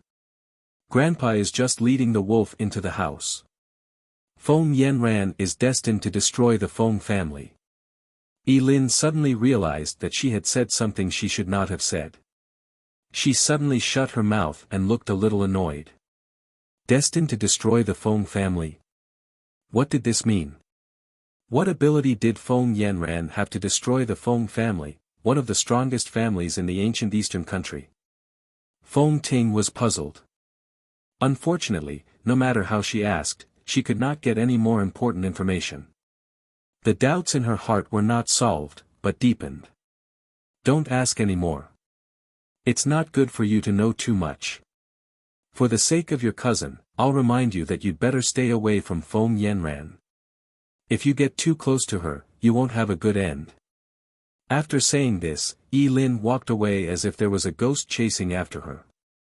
No matter how Feng Ting called her, she did not look back. Instead, she ran faster and faster. What was going on? Feng Ting could not figure it out, but she took Yi Lin's words to heart. Even without Yi Lin's reminder, she would not get close to Feng Yanran. She and Feng Yanran were destined to not be friends. On the second day after the Feng family's banquet, bad news came from the Blood Moon Forest. The enchantment of the Blood Moon Forest was partially destroyed. Many vampires had fled the Blood Moon Forest and hid in the human world. It brought a space crisis to the human world. Fortunately, the Prince of the Silver Moon ancient country had purified the contaminated enchantment and rearranged it. This prevented the vampires from pouring out. However, most of the vampires who fled to the human world were nowhere to be found. The vampires were a race very similar to humans. They looked no different from humans. There had never been an ugly man or woman in the vampires. Chapter 227. Every single one of them had a charming appearance and were naturally proficient in illusions. They could easily charm the opposite sex and make the opposite sex willingly offer up warm blood for them. The blood race's body was incomparably strong and could not be harmed by non-pure silver weapons. They were naturally afraid of the dark and could only live in darkness. The sunlight during the day was the most terrifying thing to them. As long as they were exposed to sunlight, they would turn into ashes and never be reincarnated. However, human blood was like poppy to them, emitting an irresistible fragrance that gave them a desperate desire to devour it. It could be imagined that if such a blood race was released into the human world, it would be a huge blow to the entire human world. It was said that the Star Hall had already sent out most of the Star Generals to hunt down the blood race that had escaped into the human world. It was said that the Notre Dame du Starlight had already called back all the senior students and was about to start a hunt for the blood race. It was said that the royal families of the various empires had already increased their defenses and patrols were constantly increasing. It was said that the various large guilds had already posted missions to capture or kill the blood race, and the rewards were amazing. It was said that the pure weapons in the various cities were already out of stock, and the price of silver ornaments was rising again and again, but the supply still could not meet the demand. This news had spread to every corner of the continent in just a few days. Of course, the ancient Eastern country wouldn't be the only country to suffer from the blood race's reappearance. The number of victims would only increase until all the blood race hiding in the human world were killed. Currently, the entire ancient Eastern country was discussing the birth of the blood race, but Fengwu's life was very peaceful. The Fengwu girl was a homebody and spent most of her time in her room cultivating or communicating with Ajur. The members of the expert team would also occasionally chat with Fengwu. Fengwu's life was very peaceful and happy, except for Feng Yanran who would occasionally come to her room to visit Feng Yi. Feng Yi still did not like Feng Yanran and did not allow her to come close. Feng Tianqing seemed to like Fengwu very much. Other than Feng Yanran, Feng Tianqing came to Fengwu's room the most frequently. Feng Tianqing was very good to Fengwu. He spoke gently and kindly, and always encouraged Fengwu to forget the past and look forward.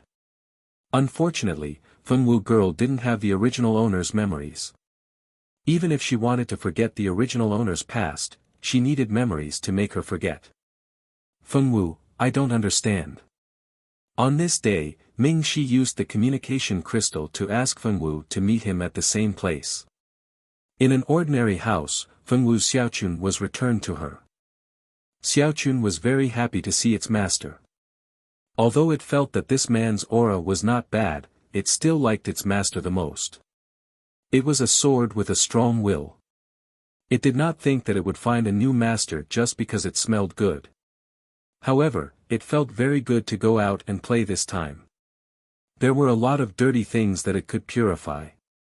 Ever since it left that small town, this was the happiest time it had. After being satisfied with its master's intimacy, it returned to its master's dantian and continued to rest. It wanted to have a good sleep. It had eaten a lot this time and needed to properly digest it. This time, it was all thanks to Xiaochun. The enchantment outside the Blood Moon Forest was originally destroyed by the vampires. Moreover, it was contaminated by filthy things. The enchantment was almost completely destroyed. Fortunately, with Xiaochun's help, it was finally purified. The enchantment was also rearranged, minimizing the damage. These things are for you. Keep them well. They may be useful in the future.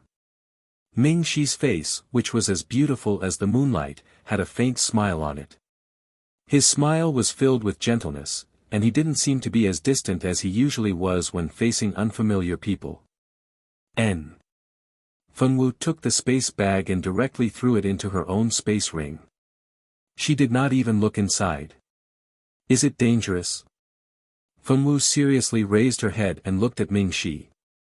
After listening to Ming Shi's words, in addition to the news she had heard from the Feng family recently, she suddenly understood why Ming Shi had borrowed little silver. Aunt Tian Xing had said that the vampires were very powerful. Was it because Yushi had gone to find them? Was it very dangerous? Ming Shi paused. He had not expected Fengwu to ask such a question, so he smiled and said, "It's fine. I mainly went to purify the enchantment this time, not to attack the vampires." Although there were some small-scale battles, they ended quickly. There was no danger. He was lying. In fact, the situation in Blood Moon Forest this time was much worse than he had imagined. The humans stationed outside Blood Moon Forest were almost completely annihilated. The vampires had already sucked the blood out of the villages close to Blood Moon Forest and turned them into dried corpses. The entire outskirts of Blood Moon Forest was like a purgatory on earth. When he went to purify the enchantment with the experts of the ancient eastern country, the vampires had stubbornly resisted. The vampires had even sent out 2 grand princes. A great battle between the two sides was unavoidable. Although the 2 grand princes had been defeated in the end, the human side had also lost several high-level combatants. It could be said that both sides had suffered losses. Of course, he could not tell this to Fengwu. He did not want this simple girl to worry about him. Fengwu nodded and took out a box of beautifully packaged biscuits from her space ring. This was made by the Feng family's chef. Fengwu had recently become addicted to these biscuits and would eat a large plate every day. She wanted to give her favorite things to Ming Shi.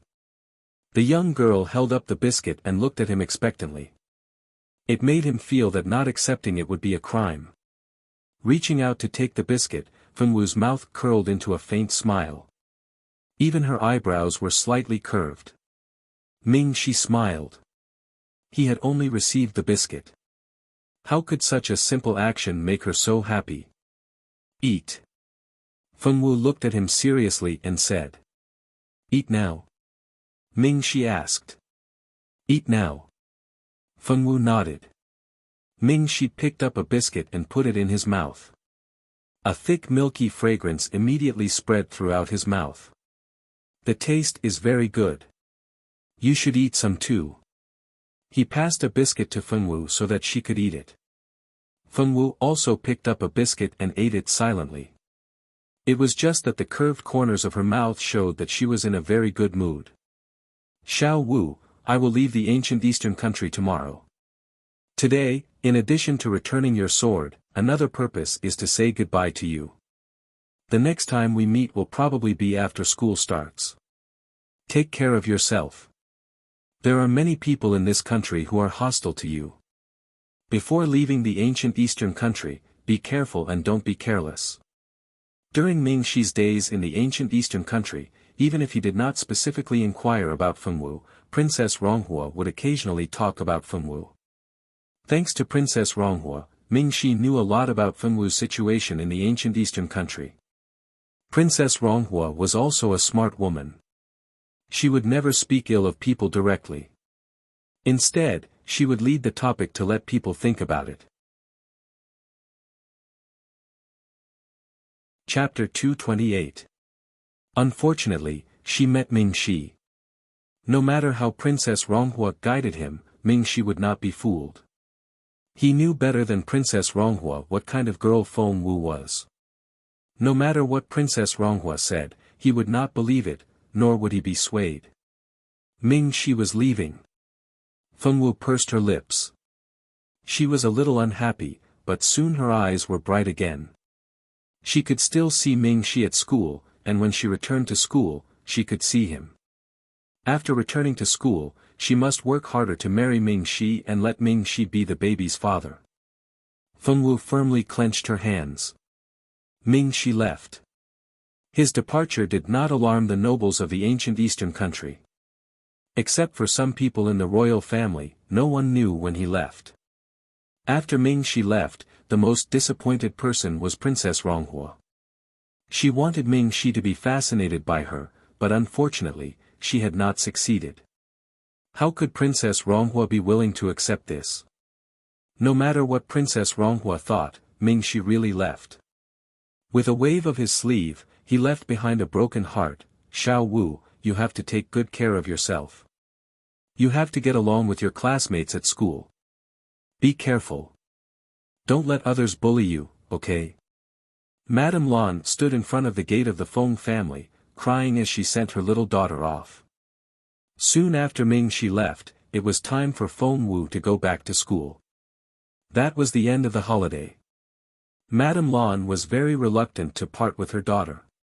Her daughter had finally returned to her side, but now she had to leave. Sob. This was too sad. Take good care of yourself. If you don't have enough money, tell us. Feng Tianqing said with a calm face. Go to class, don't run around, don't trust others easily, take care of yourself and Xiao Yi. Feng Juntian was also reluctant to part with his sister, but he was different from the others in the Feng family. He was also a student of the Notre Dame du Starlight, but with his strength, he could have applied to graduate a long time ago. Originally, Feng Juntian could apply to graduate, but when he thought of Feng Wu, he gave up on the idea. As long as he hadn't graduated yet, he could go back to school to visit Xiao Wu anytime. No matter how reluctant she was, Feng Wu still left with Little Bun and Little White. The teleportation formation flashed, and Feng Wu returned to Central City. A new semester had begun. The second semester of this year had officially begun. Those who did not complete the mission in the previous semester would continue to complete it. Those who had completed the mission and obtained the sensory stone could start a new class with the teacher and embark on the path of exploring the mirage together. Teacher, what kind of place is the virtual realm? Are all the people there fake? But they clearly have thoughts and feelings. They don't look like fake people at all. The first class of the semester was a female teacher named Sha Yeli who was going to explain the history of the virtual realm to everyone. I believe everyone already knows that the virtual realm is a world created by Lord Longza Gamer. I would like to ask if anyone knows why Lord Longza Gamer created the virtual realm before he ascended. Sha Yeli had a naturally youthful face and a very good figure. As for her real age, none of the teachers in the school knew about it. It was to leave a place for us to train safely. It was to make it easier for us to train our spirit power more effectively. It was to allow us to experience the feeling of fighting against all kinds of experts without leaving the school and to break through our limits. The students spoke one after another, but Sha Yeli only smiled without saying anything. Teacher, are we wrong? A student could not help but ask. Of course not. Although this is not a secret in the entire continent, it is not something that everyone knows. If you did not enter the Notre Dame du Starlight, perhaps many of you would never know this secret in your lifetime, Sha Yeli said to everyone with a mysterious expression. Feng Wu blinked as she watched the teacher acting mysterious on the stage. Seeing how calm Fengwu was, Mo Gui used his elbow to nudge Fengwu's hand and asked in a low voice, "Xiao Wu, don't you want to know?" "Yes," Fengwu turned to look at him and said. "Why didn't I see it?" Mo Gui thought helplessly. The teacher on the stage continued, "It is said that 1,000 years ago, there was a thrilling battle for the throne in the demon realm. The two masters of this battle were the current demon emperor and the previous demon emperor. The entire class was in an uproar. The birth of the mirage was actually related to the demon realm. This was big news. No one knows how long the demon realm has existed. From what I know, the demon realm has existed for countless years, but only 2 demon emperors have been born. The first one was the first demon emperor born in the demon realm. He was the first demon born in the demon realm, and also the strongest of all the demons. In order to show respect to him, all the demons called him the demon ancestor. This meant that he was the ancestor of all demons. The second one was even more mysterious. He was the god prince of the god realm, possessing the purest god's blood.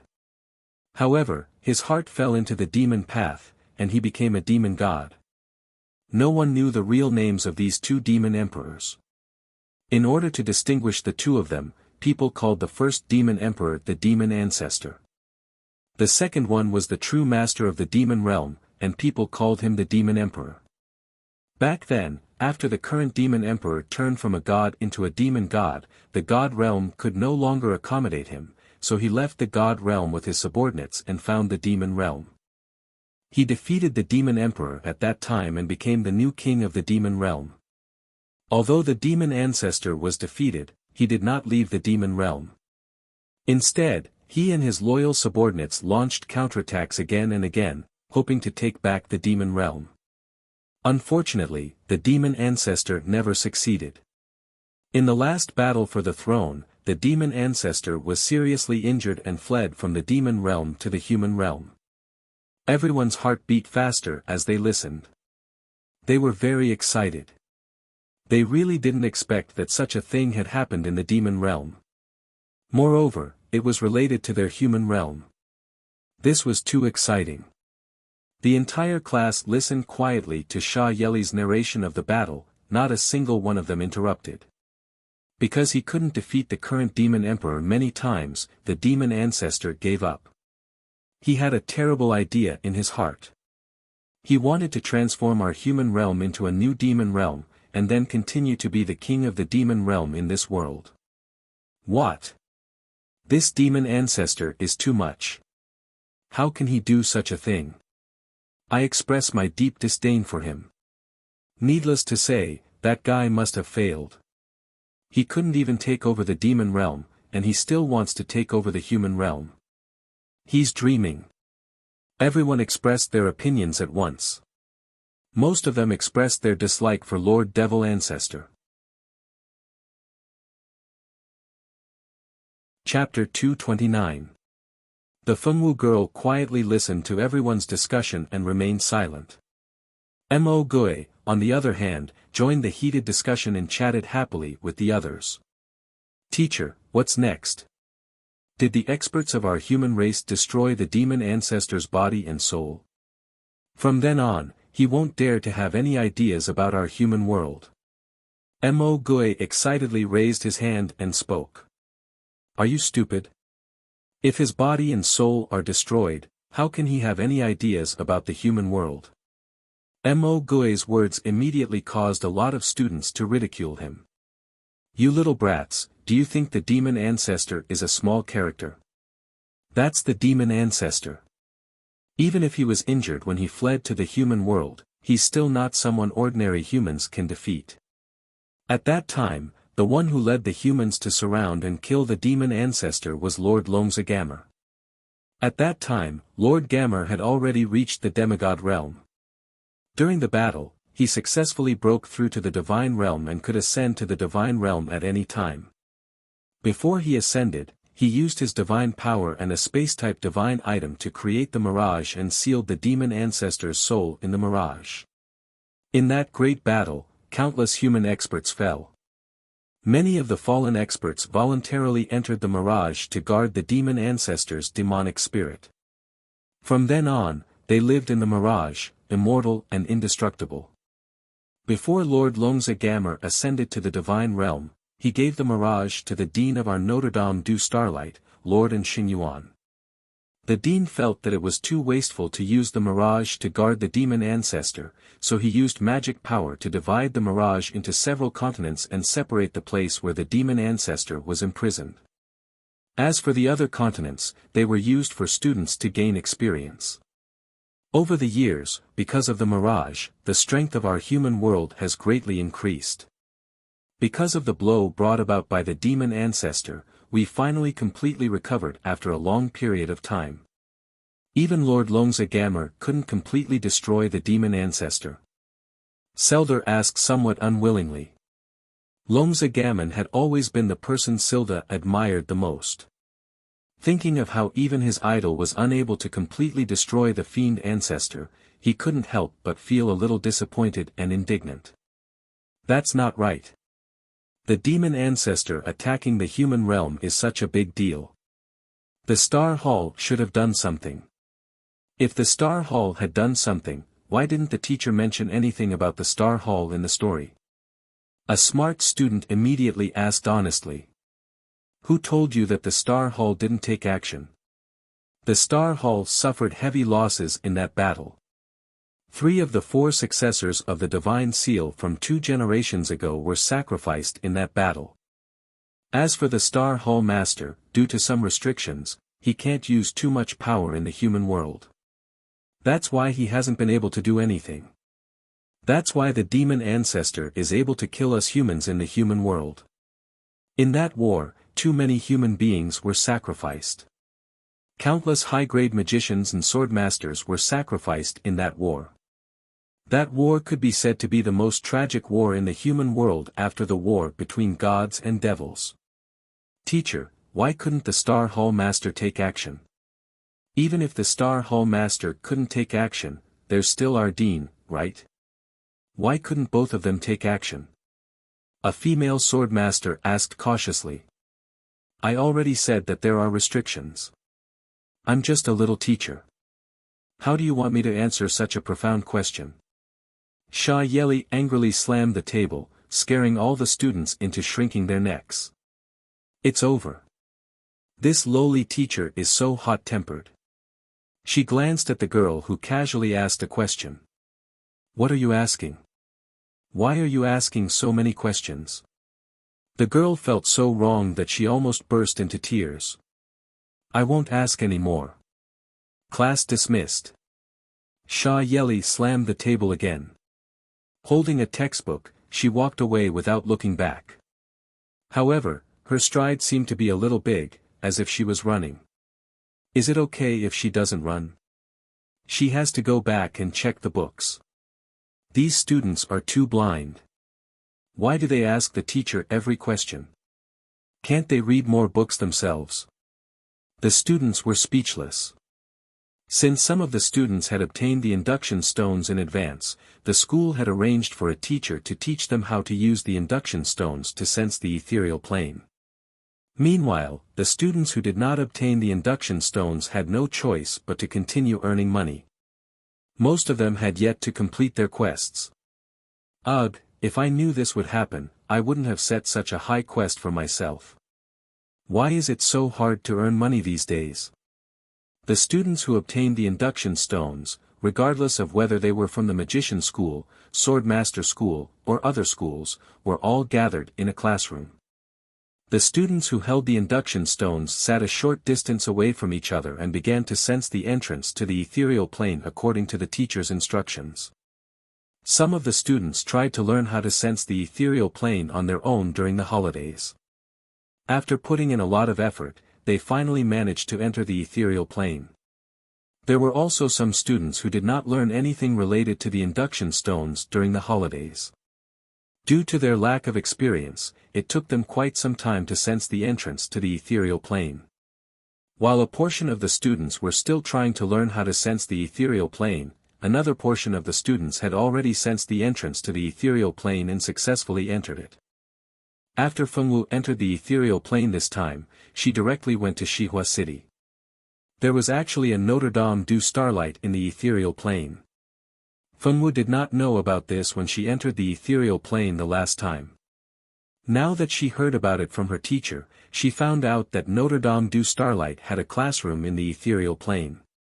The teachers of the Notre Dame du Starlight in the ethereal plane were not the teachers of the outside world.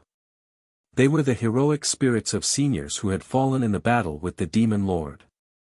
Those experts who had died willingly stayed in the ethereal plane.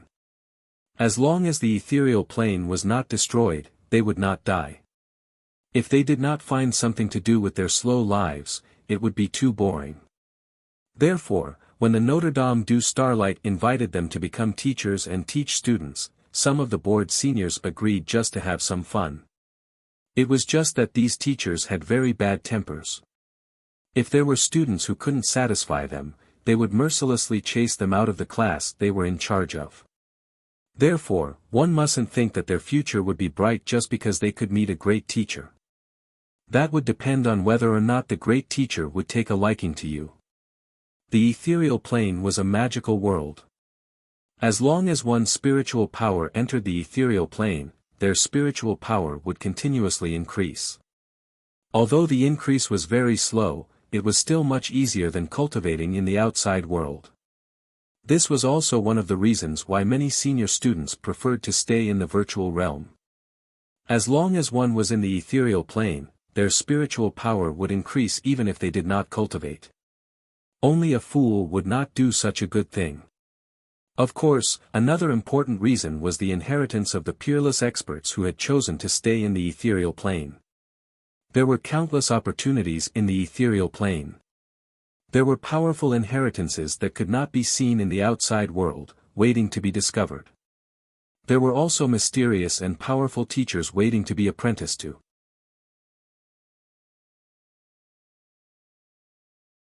Chapter 230.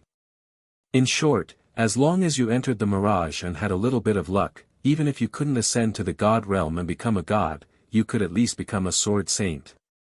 The powerful inheritances in the mirage didn't just attract the students of Notre Dame du Starlight.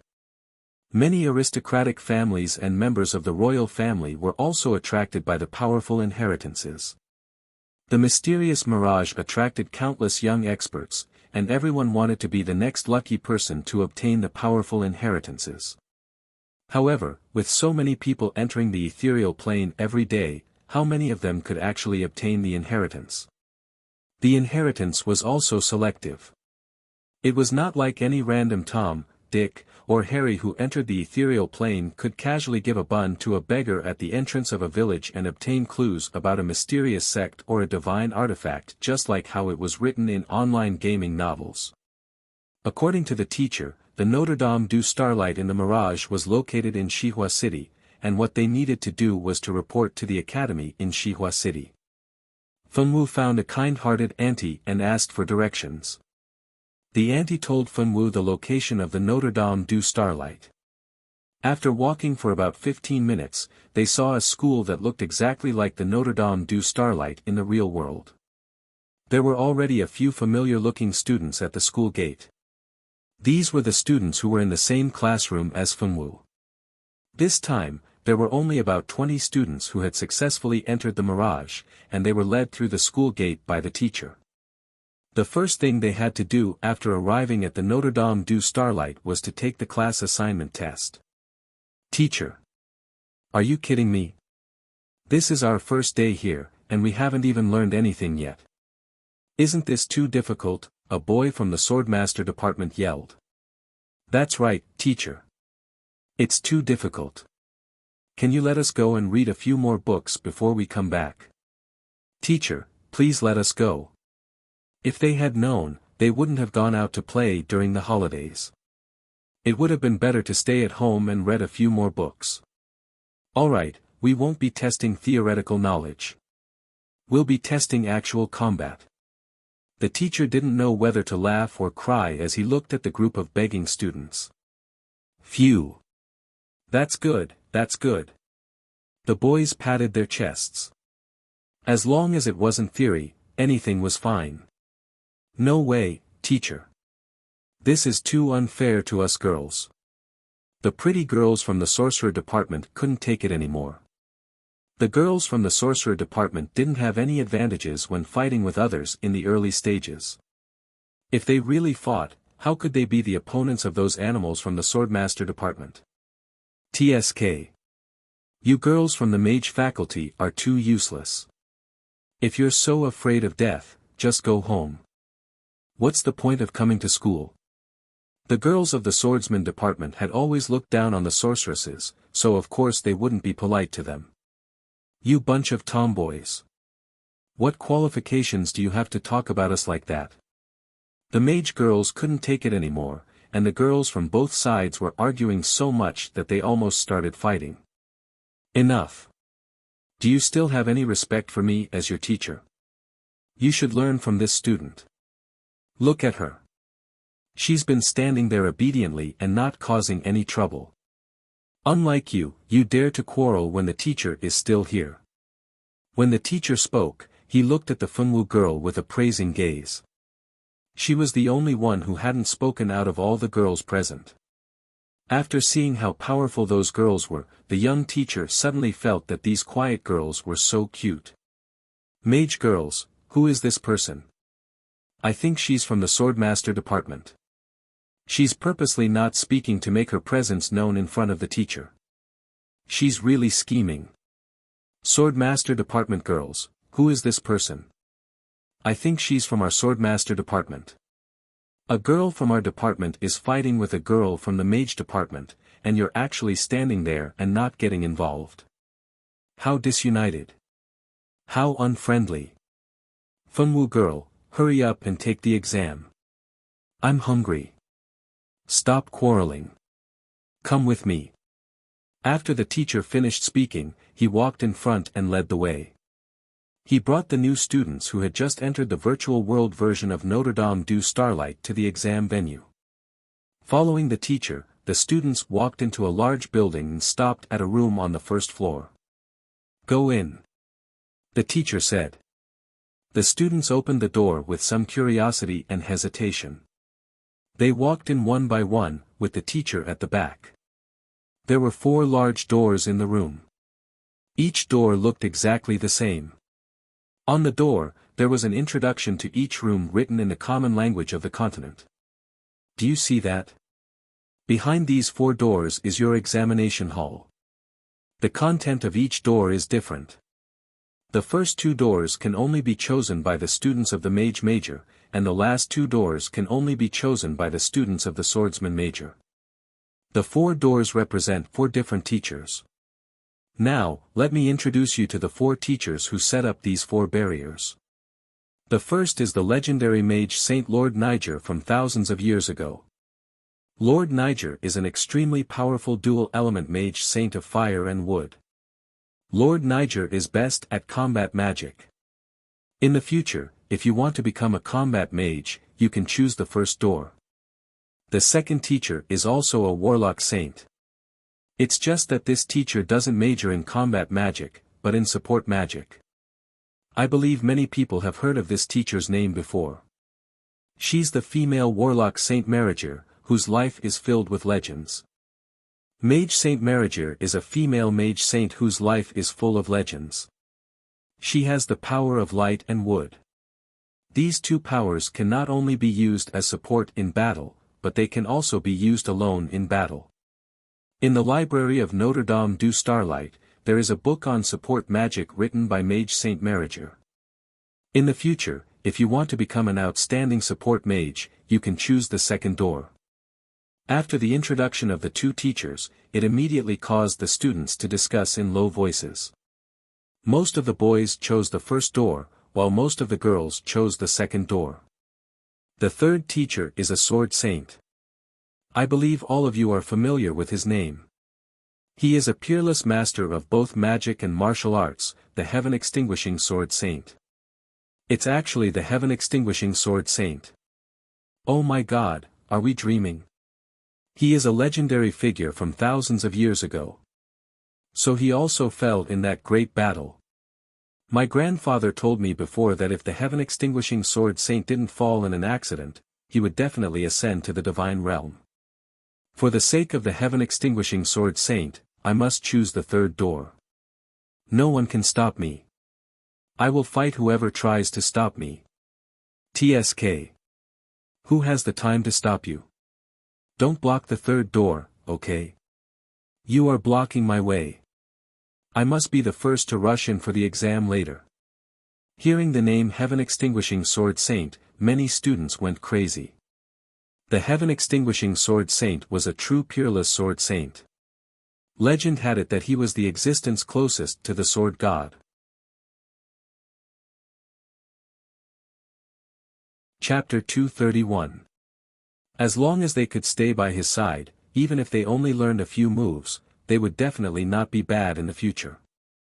Even if they were bad, they would still be able to become a legendary swordmaster. The students of the swordmaster department could not help but fantasize about their legendary lives after becoming the disciple of the heaven-extinguishing sword saint. The fourth teacher is a female sword saint. People call her the soul-snatching sword saint. Many people don't know her real name, including me. However, even Lord Longza Gammer praised her strength back then. As for how strong she is, I'm not sure either. There are too few legends left behind by the soul-snatching sword saint. Other than people of the same generation as her, I believe that not many people know about her. Therefore, I can't give you more introductions. You can all choose according to your own ideas. This is too irresponsible. I don't know if this explanation is powerful or not. I still insist on my opinion. Choosing the heaven-extinguishing sword saint is definitely not wrong. Me too. I'll choose the heaven-extinguishing sword saint. We'll choose the heaven-extinguishing sword saint too. Teacher, is the difficulty of the assessment behind these 4 doors the same? What will happen if we can't pass the assessment? A female mage asked timidly. Yes, what if they couldn't pass the assessment? After being reminded by this young mage, everyone woke up from their dreams of being able to learn from the warlock saint. Teacher, if we can't pass the assessment, we should be able to retake the assessment, right? A male mage asked weakly.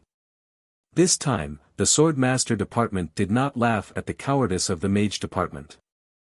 They did not have confidence themselves.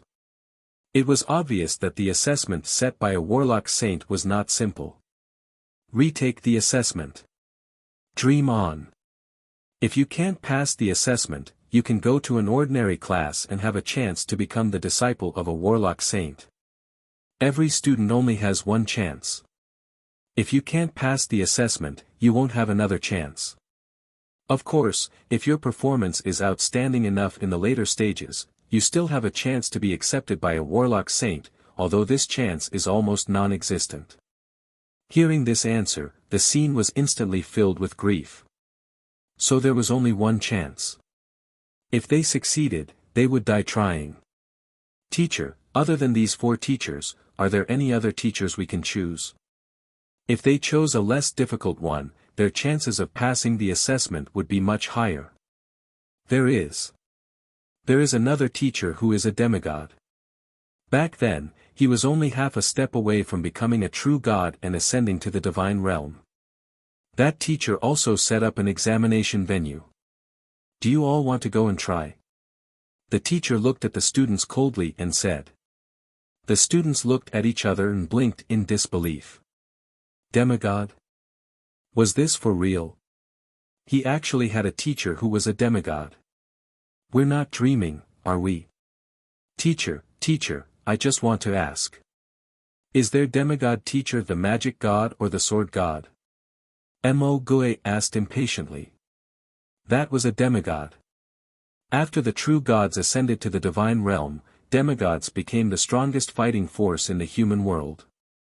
There were only a few known demigods in the human world. Now that there was a chance to become a disciple of a demigod, anyone would be overjoyed. The mage students were equally excited. This was too unexpected. It was already a miracle that they could meet a warlock saint as their teacher. They didn't expect that the real highlight was still here. They were too happy. It had to be a magic god, it had to be a magic god. You all are in luck. That master is a peerless expert who cultivates both magic and martial arts. You can call him a magic god or a sword god. If you are interested, you can all give it a try. However, you should be able to guess that the test set up by that master will not be simple. As far as I know, for thousands of years, no student has been able to pass his test. Even those geniuses who are a few years older than you could not do it. However, I have good news for you. This master's test will not be counted together with the other 4 teachers' tests.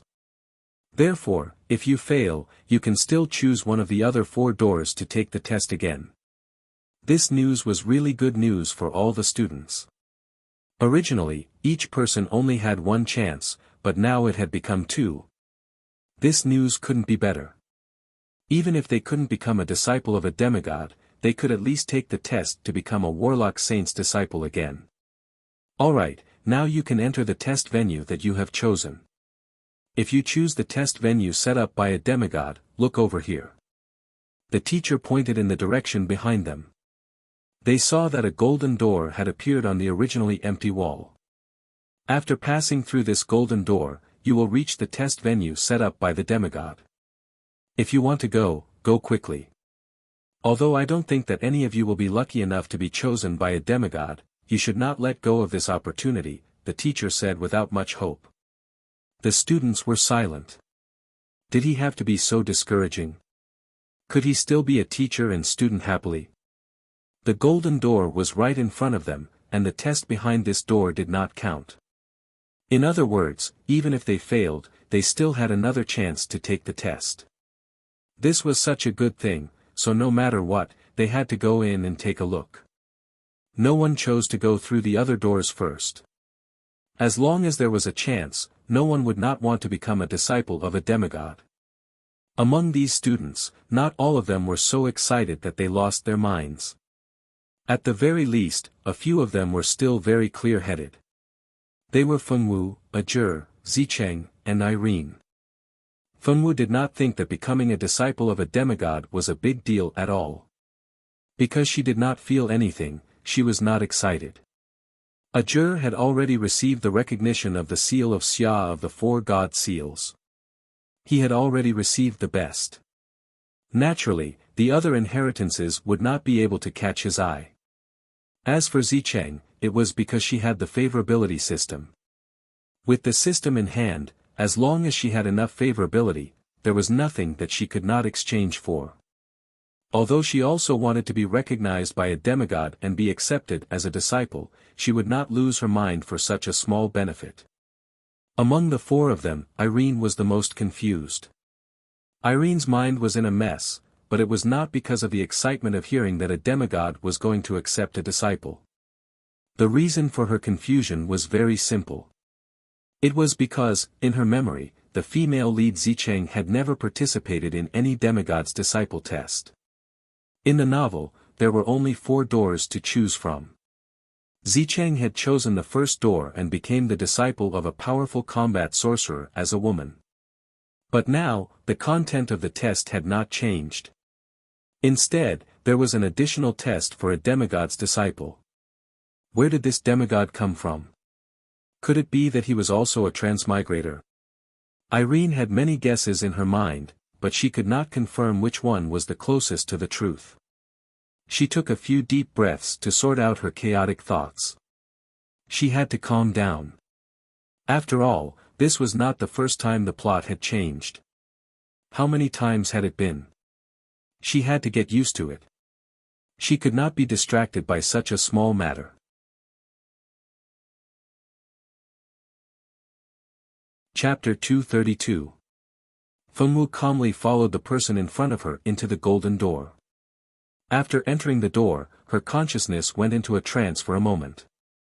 When she regained her senses, she realized that she had appeared in an ordinary little village. However, the others who entered the door with her did not see anything. When Fengwu saw this village, she was first in disbelief, then her eyes were filled with eagerness. She took large strides and ran in the village. The expression on her face seemed to be happy and joyful. Her originally expressionless face was now filled with excitement. She ran in the village and looked at the villagers walking around her. Fengwu looked at each and every familiar figure. Even if they were the children who had bullied her before, she still felt very close to them. Fengwu called out their names, but no one answered her. She reached out to grab a woman's clothes, but her outstretched hand passed through the woman's arm. Fengwu looked at her own hand with some disgust.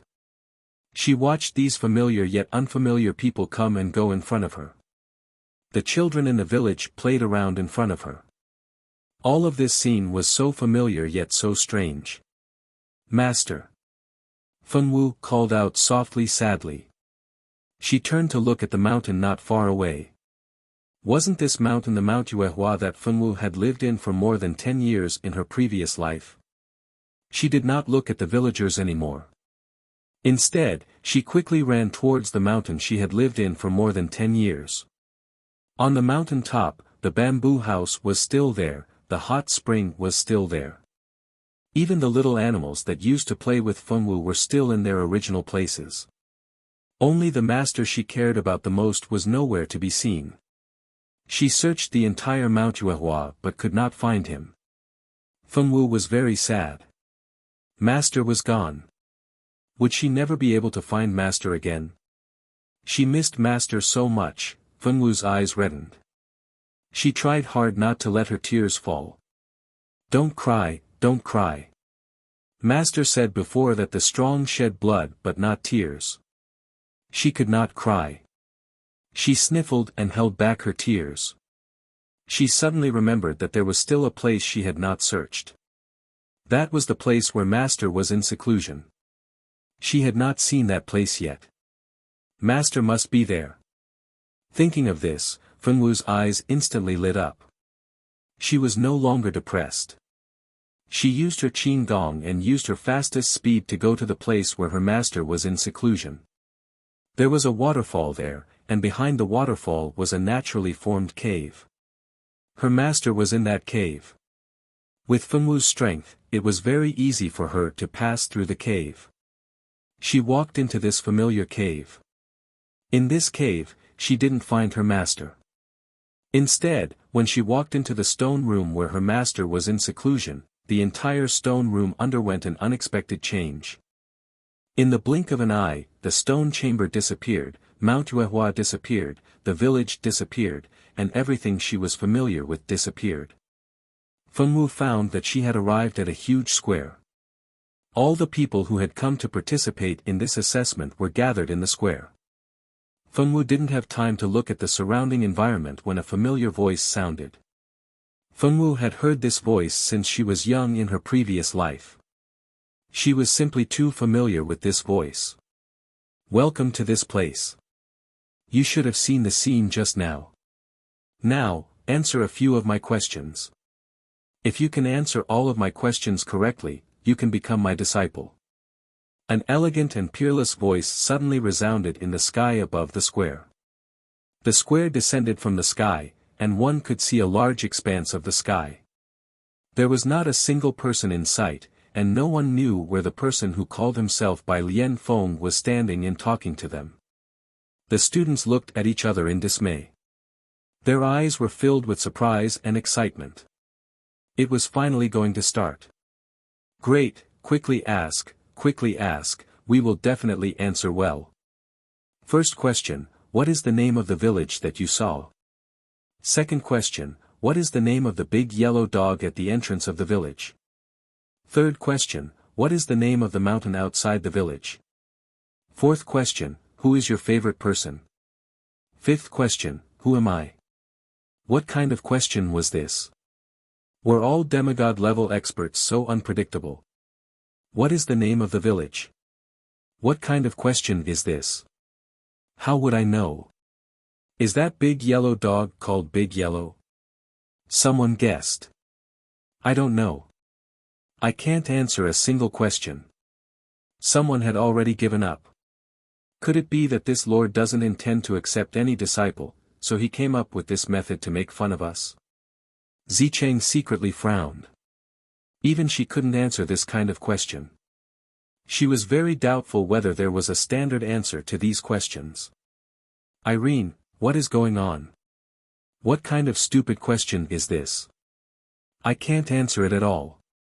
It seems like I can only give up. Many people shook their heads and sighed in disappointment. The village is called Zhang Family Village.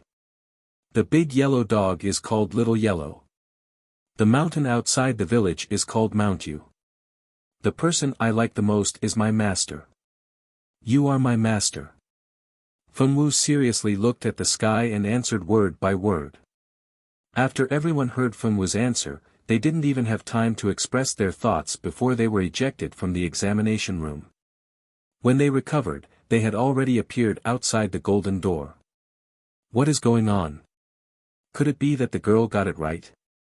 So many people had been ejected, but the only person who answered the question wasn't among them. It was hard for them not to think about it. It can't be. That examination is too strange.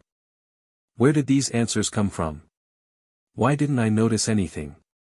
Damn, she became a demigod's disciple just like that. Isn't it too easy? At least she should have passed all the tests. Why didn't I have such good luck?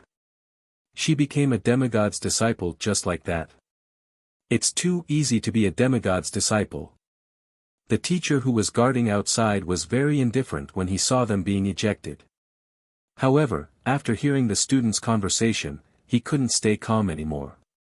What are you talking about? Someone really passed.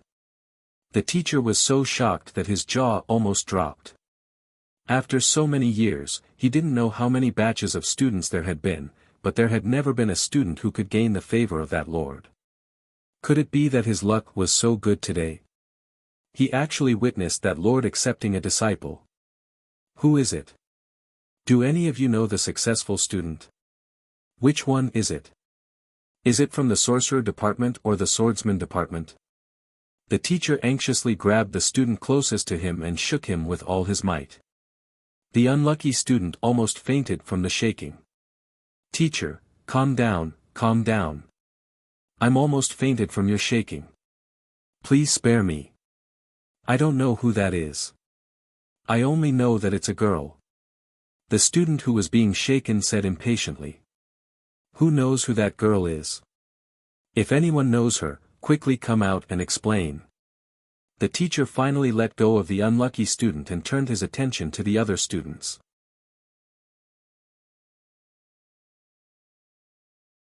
Chapter 233. Teacher, that girl seems to be Fengwu from the Swordmaster Department. Irene said. Fengwu. Who's that? Why do I feel like I've heard this name before? Could it be that she's a famous person in the lower grades? That makes sense. To be able to be accepted as a disciple by a demigod expert, she can't be a nobody in the school. The teacher thought for a moment before nodding his head as if he was certain of something. Teacher, Fengwu is very famous. She proposed to Senior Ming Shi in front of everyone in the cafeteria on the first floor in the first semester. She also had a child out of wedlock at such a young age. How could she not be famous? Rika was also one of the people who entered the virtual realm this time. After completing the mission last semester, although she didn't get into the top 10, she still got into the top 50. She received a sensory stone and had the opportunity to enter the virtual realm. Rika hated Fengwu the most. She couldn't bear to see Fengwu in the limelight. So it's her. I was wondering why her name sounded so familiar. Those who didn't recognize Fengwu at first, but after hearing Rika's explanation, it wasn't easy for them to not recognize her. Students who were able to accomplish such a feat in the first semester were so rare that there was practically no one. At the very least, in the past few decades, they had only encountered such an oddball like Fengwu. She's the girl who proposed to Senior Ming Shi. She's not bad looking. No wonder she has the courage to pursue Senior Ming Shi. What courage? She's just shameless. This was someone who was envious. Don't talk nonsense. She soared to the sky. Even if Senior Ming-Shi rejected her, didn't she still become a demigod's disciple? Being a demigod's disciple is even more glorious than proposing to Senior Ming-Shi. If we were to say bad things about her here, who knows if that gloomy-looking girl would make things difficult for us. This was someone who was trying to scare people. That makes sense. Some people thought about it and felt that it made sense. Ajur looked coldly at Rika, who had started the discussion. Rika was not afraid of Ajur since there were so many people here. She even fearlessly gave Ajur a provocative look. She couldn't wait for Ajur to lose his mind in anger and attack her in front of the teacher. After all, this was the virtual realm. Even if she was killed, she wouldn't really die. If Ajur really dared to attack her in front of the teacher, he would definitely be punished by the school rules. Unfortunately, Ajur was not a fool. If he wanted to deal with Lika, there were plenty of opportunities. He would not do something stupid for such a woman. Seeing the disdain in Ajur's eyes, Rika's heart was filled with hatred. Damn it. One day, she would make Ajur pay the price for looking down on her. Enough, stop talking. Since you all failed the exam this time, go and choose another door to take the exam. If you don't pass this time, you won't have another chance. Because of the teacher's reminder, the students who had mixed feelings about Fengwu passing the demigod exam suddenly remembered that there was something more important than staying here to gossip. Their exam was not over yet. No matter how chaotic the outside world was, behind the golden door, Fengwu finally saw the master she had been longing for. Fengwu's master, Bai Lianfeng, was a peerlessly beautiful middle-aged man. Not only was he extraordinarily handsome, his strength had reached the peak of his original world. Master. Fengwu threw herself into her master's arms, her little head happily rubbing against her master's chest. You little girl, where did you go? Your master has been looking for you for thousands of years. If it wasn't for the divination saying that you would definitely appear in this world, I would have ascended to the god realm long ago. Bai Lianfeng patted his beloved disciple's head. He, Bai Lianfeng, had defeated all the experts in the world in his life, but he had only taken in one foolish disciple. His foolish disciple, Tianlan, was the person he was most worried about. The two of them had relied on each other for more than 10 years, and Bai Lianfeng had long since taken Tianlan as his own daughter. If he could not find her, even if it was the god realm, he would be too lazy to ascend. Master, Tianlan really misses you. Fengwu looked at her master with red eyes. In front of her master, she had turned back into Tianlan, the Tianlan who lived a carefree life on Mount Yuehua. Don't cry. Have you forgotten that I don't like crying children? Bai Lianfeng pinched his beloved disciple's bun face. Although his beloved disciple's appearance had changed, her chubby little face was still as good to the touch. Fengwu blinked. I didn't cry. I never cry. She looked at Bai Lianfeng seriously. Well done. You're not allowed to cry in the future, okay? He nodded and gave his beloved disciple a praising smile. Fengwu was happy to be praised by her master. Master, are we going home? Fengwu thought about her friends in this world, and the family she had just met. She suddenly felt a little reluctant to leave. Bai Lianfeng fell silent. Go home. If they could really go back, why would he and Tianlan come to this world? Lan, I'm afraid we won't be able to return home on Mount Yuehua in the future. But it's okay. I've created a place in the virtual realm that's exactly the same as Mount Yuehua. When you come to the virtual realm, you can live there with me. Bai Lianfeng didn't explain much as he patted Fengwu's head. Okay. Fengwu nodded her little head. The Fengwu girl was very happy that she didn't have to be separated from her friends and family. Master, Lan has made friends and family. Ajur, Ming-Shi, Mo Gui, Pei Qing. Fengwu listed her friends one by one. She wanted to introduce all of them to her master. Not bad, but you have to be careful. Don't be fooled by others. Bai Lianfeng knew his disciple's foolish nature. Fortunately, this girl's luck had always been good. She really hadn't been successfully fooled before. He didn't know if it was fortune for fools. I won't be fooled, Feng Wu said with certainty. All right, it's good to have confidence, but I shouldn't discourage her. He had clearly traveled through time with his beloved disciple. He didn't expect to be separated by thousands of years. If he hadn't insisted on staying here to wait for his foolish disciple, he was afraid that by the time she came to this world, he would have already ascended to the god realm with Longzhi. Fortunately, he had set up this seemingly perfunctory test to accept a disciple. He knew that the only person who could answer his 5 questions was his disciple, Tian Lan. For thousands of years, so many people had come to challenge the test, but Tian Lan had never appeared. Fortunately, his wait wasn't in vain. He finally met this foolish girl.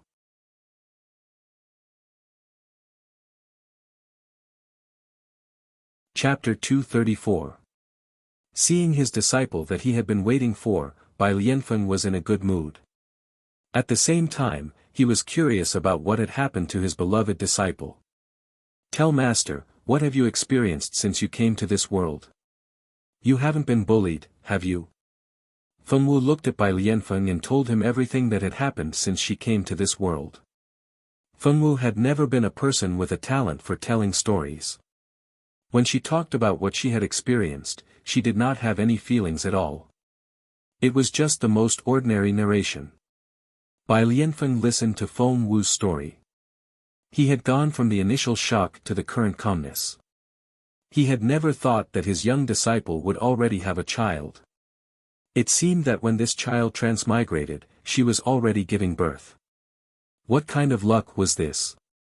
Thinking about himself, when he transmigrated, he had directly become a baby and was born in a small noble family.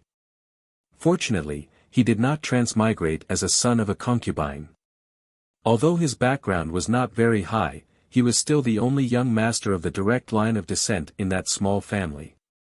Because he was the only heir of the family, he had never suffered any hardships since he was young. With the experience of his previous life, cultivation was simply too simple. Thinking about his own life, and then thinking about what Feng Wu had encountered after transmigrating, Bai Lianfeng cast a pitiful look at his disciple. This girl's luck was too bad, she was really pitiful. If there's a chance, Master really wants to see your cheap son. Unfortunately, Master can't leave the ethereal realm right now. After Master leaves here, I'll go see your son. With Bai Lianfeng's strength, if he wanted to leave the ethereal realm, he could do so at any time. After leaving, he would just have to find materials to rebuild his body. In that great battle, his body had already been destroyed. If he wanted to rebuild his body, the materials he needed were very difficult to find. Moreover, they were abnormally precious. Now that he had found his beloved disciple, he could just let Xiao Lan work a little harder and help her beloved master find the materials to rebuild his body. Bai Lianfeng confidently thought about how to enslave his little disciple to help him find the materials to rebuild his body in the future.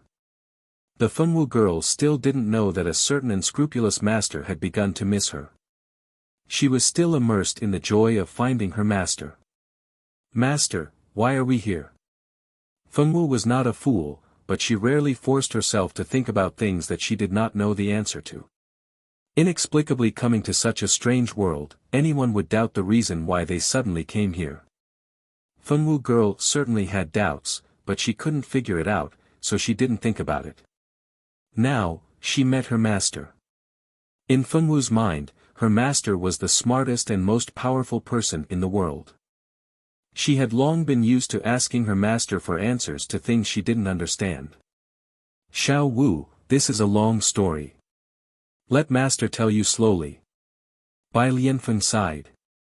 Thinking of the reason why the master and disciple had crossed over, he also wanted to sigh. In fact, it was very dangerous at the time. If he hadn't taken Xiao Wu away in time, it was likely that the master and disciple wouldn't have been able to survive until now. They would have been annihilated along with the dimension.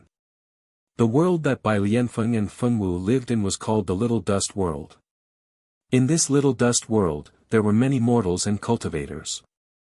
The lifespan of mortals was no more than 100 years. Those who could live to 100 years were considered long-lived people. But cultivators were different. They cultivated internal strength. Internal strength was divided into 12 layers. Legend has it that once one's internal strength surpassed 12 layers, they could reach the legendary Xiantian realm. In the Little Dust World, there were naturally Xiantian masters. Bai Lianfeng's previous cultivation was the Xiantian realm. The Xiantian realm was the strongest fighting strength in the Little Dust World. After reaching the Xiantian realm, it was impossible to increase one's strength any further. Legend has it that a long time ago, the Little Dust World also had many Xiantian masters. But unfortunately, one day, someone in the Little Dust World offended a disciple of a big clan in the Great Thousand World. That big clan sent a peerless master to change the heavenly Tao of the Little Dust World. Since then, no Xiantian masters had appeared in the Little Dust World. Bai Lianfeng was a genius. His talent was the most heaven-defying in the Little Dust World in the last 10,000 years. With such heaven-defying talent, why would he want to be trapped in the Xiantian realm forever? He began to travel the world and explored many dangerous places and secret realms. In the end, he finally found a way to continue to increase his strength. And that was to jump out of this world. Only by jumping out of this world could he continue to explore a higher realm. Bai Lianfeng searched for a long time and finally found a way to leave the Little Dust World. That method was to find the World Stone of the Little Dust World. Every Little Dust World had a World Stone. This World Stone was the heart of the world. As long as he found the World Stone, he could use the power of the World Stone to leave the Little Dust World. But where was the World Stone of the Little Dust World? He kept searching and learning the art of divination. Finally, he found a way to find the World Stone. The World Stone of the Little Dust World was the purest energy in the world. It did not accept any impure humans near it. In this aspect it was very similar to the pure sword. Bai Lianfeng calculated that it was impossible to obtain the World Stone with his own strength. So, he used his own divination art to calculate the location of the person who could obtain the World Stone. He didn't expect that person to be a baby. That child was naturally the former Tian Lan. In order to obtain the World Stone, Bai Lianfeng adopted the abandoned Tian Lan. Tian Lan was a girl with a pure mind without any distracting thoughts. It was probably because of this trait that she learned everything very quickly. She was also very loved by animals and plants. Bai Lianfeng adopted Tian Lan. In the beginning, perhaps he didn't have a goal. But after many years of being together, he had already raised Tian Lan as his own child. He used his own methods to teach Tian Lan many things. When Tian Lan grew up, Bai Lianfeng brought Tian Lan to a place. Tian Lan did not spend any effort and obtained the World Stone that no one could obtain. After obtaining the World Stone, Bai Lianfeng used the World Stone's power to set up a heaven-defying great formation. He forcefully opened a passage to another world. Of course, when he left, he did not forget to bring Tian Lan along. Tian Lan had never been a very curious person. She did whatever her master told her to do. She did not even know what Bai Lianfeng was doing. Because Bai Lianfeng needed to control the great formation, Feng Wu girl was sent into the passage that was forcefully opened before she knew anything. After Feng Wu girl left, Bai Lianfeng wanted to send himself away too. He didn't expect that the fact that he used the World Stone's power to forcefully open a passage was finally discovered by the person who changed the heavenly Tao.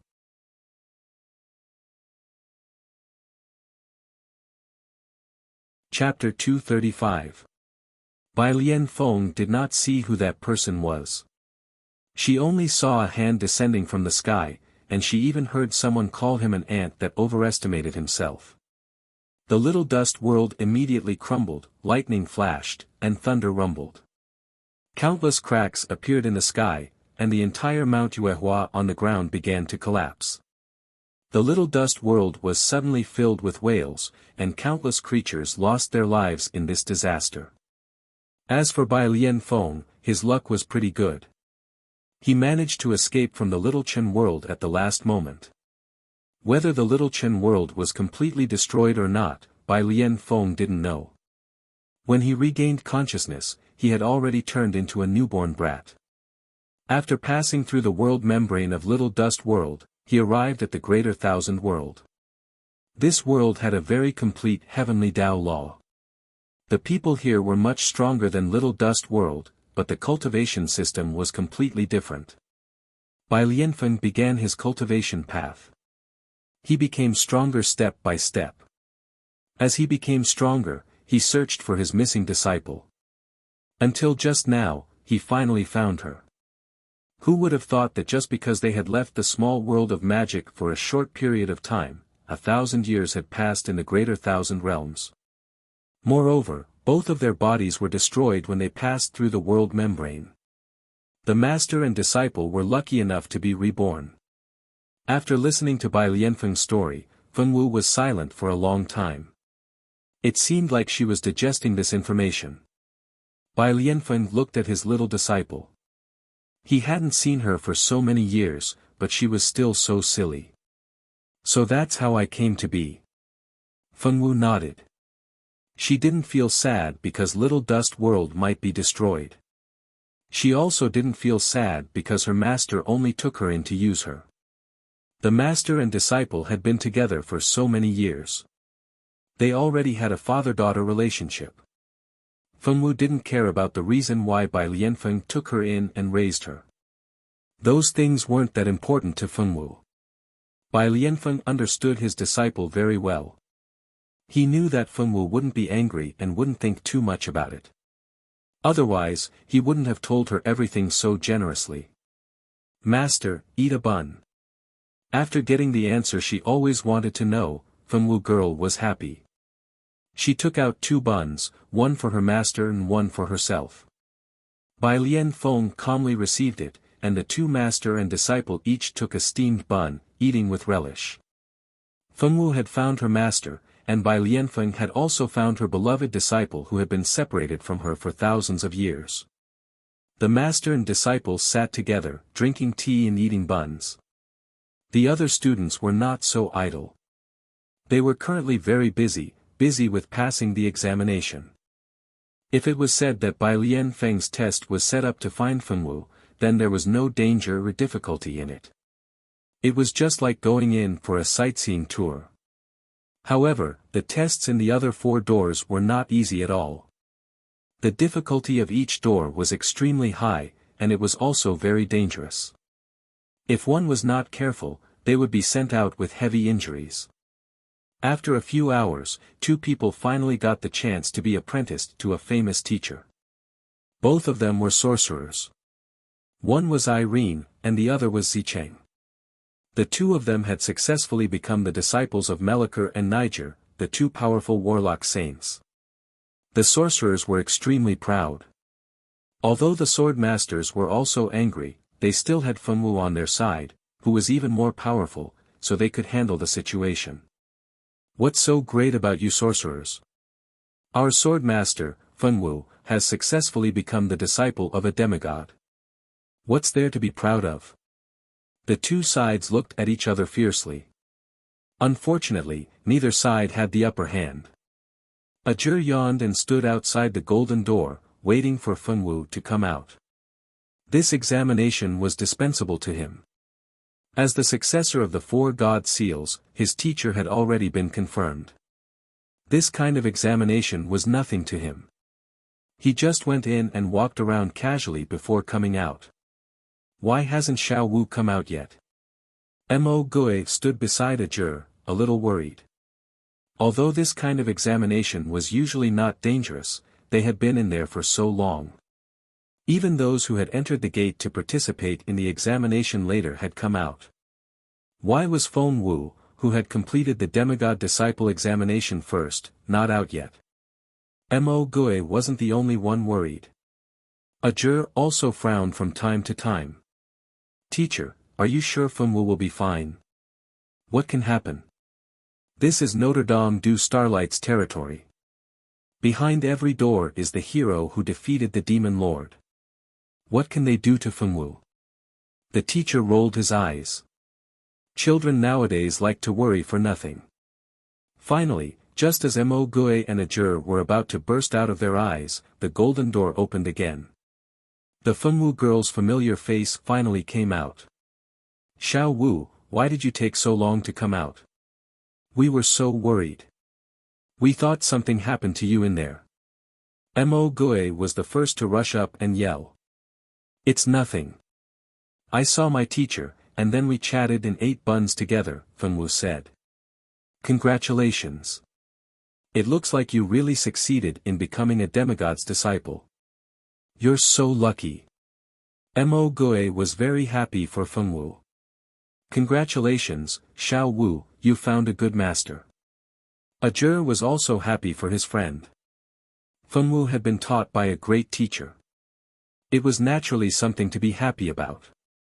When the others saw that Fengwu had not come out for so long, they kept guessing whether she had succeeded or not. Some said that she had succeeded, while others said that she had not. Now that they had an accurate answer, many people were envious.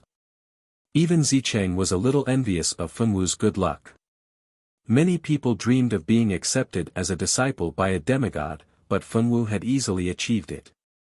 In order to become Warlock St. Nigel's disciple, she had gone through a series of hardships. She had fought against magical beasts of a higher level and broken through an illusion array. Looking at Fengwu, she had become a demigod's disciple after only answering 5 questions.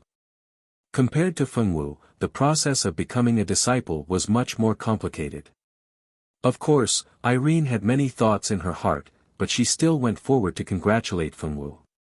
She was also someone who had a great opportunity. As long as Zicheng did not benefit, she did not care who got the opportunity to become a demigod's disciple. Moreover, she had another god-tier inheritance. How could a demigod's disciple compare to her inheritance? As she had a more important inheritance, Irene did not feel much jealousy in her heart. No matter what these students thought, they all went forward to congratulate Fengwu for finding a good teacher. Moreover, it was a great teacher. Even the teacher looked at Fengwu with a much more amiable attitude. He even praised Fengwu for being able to become a demigod's disciple.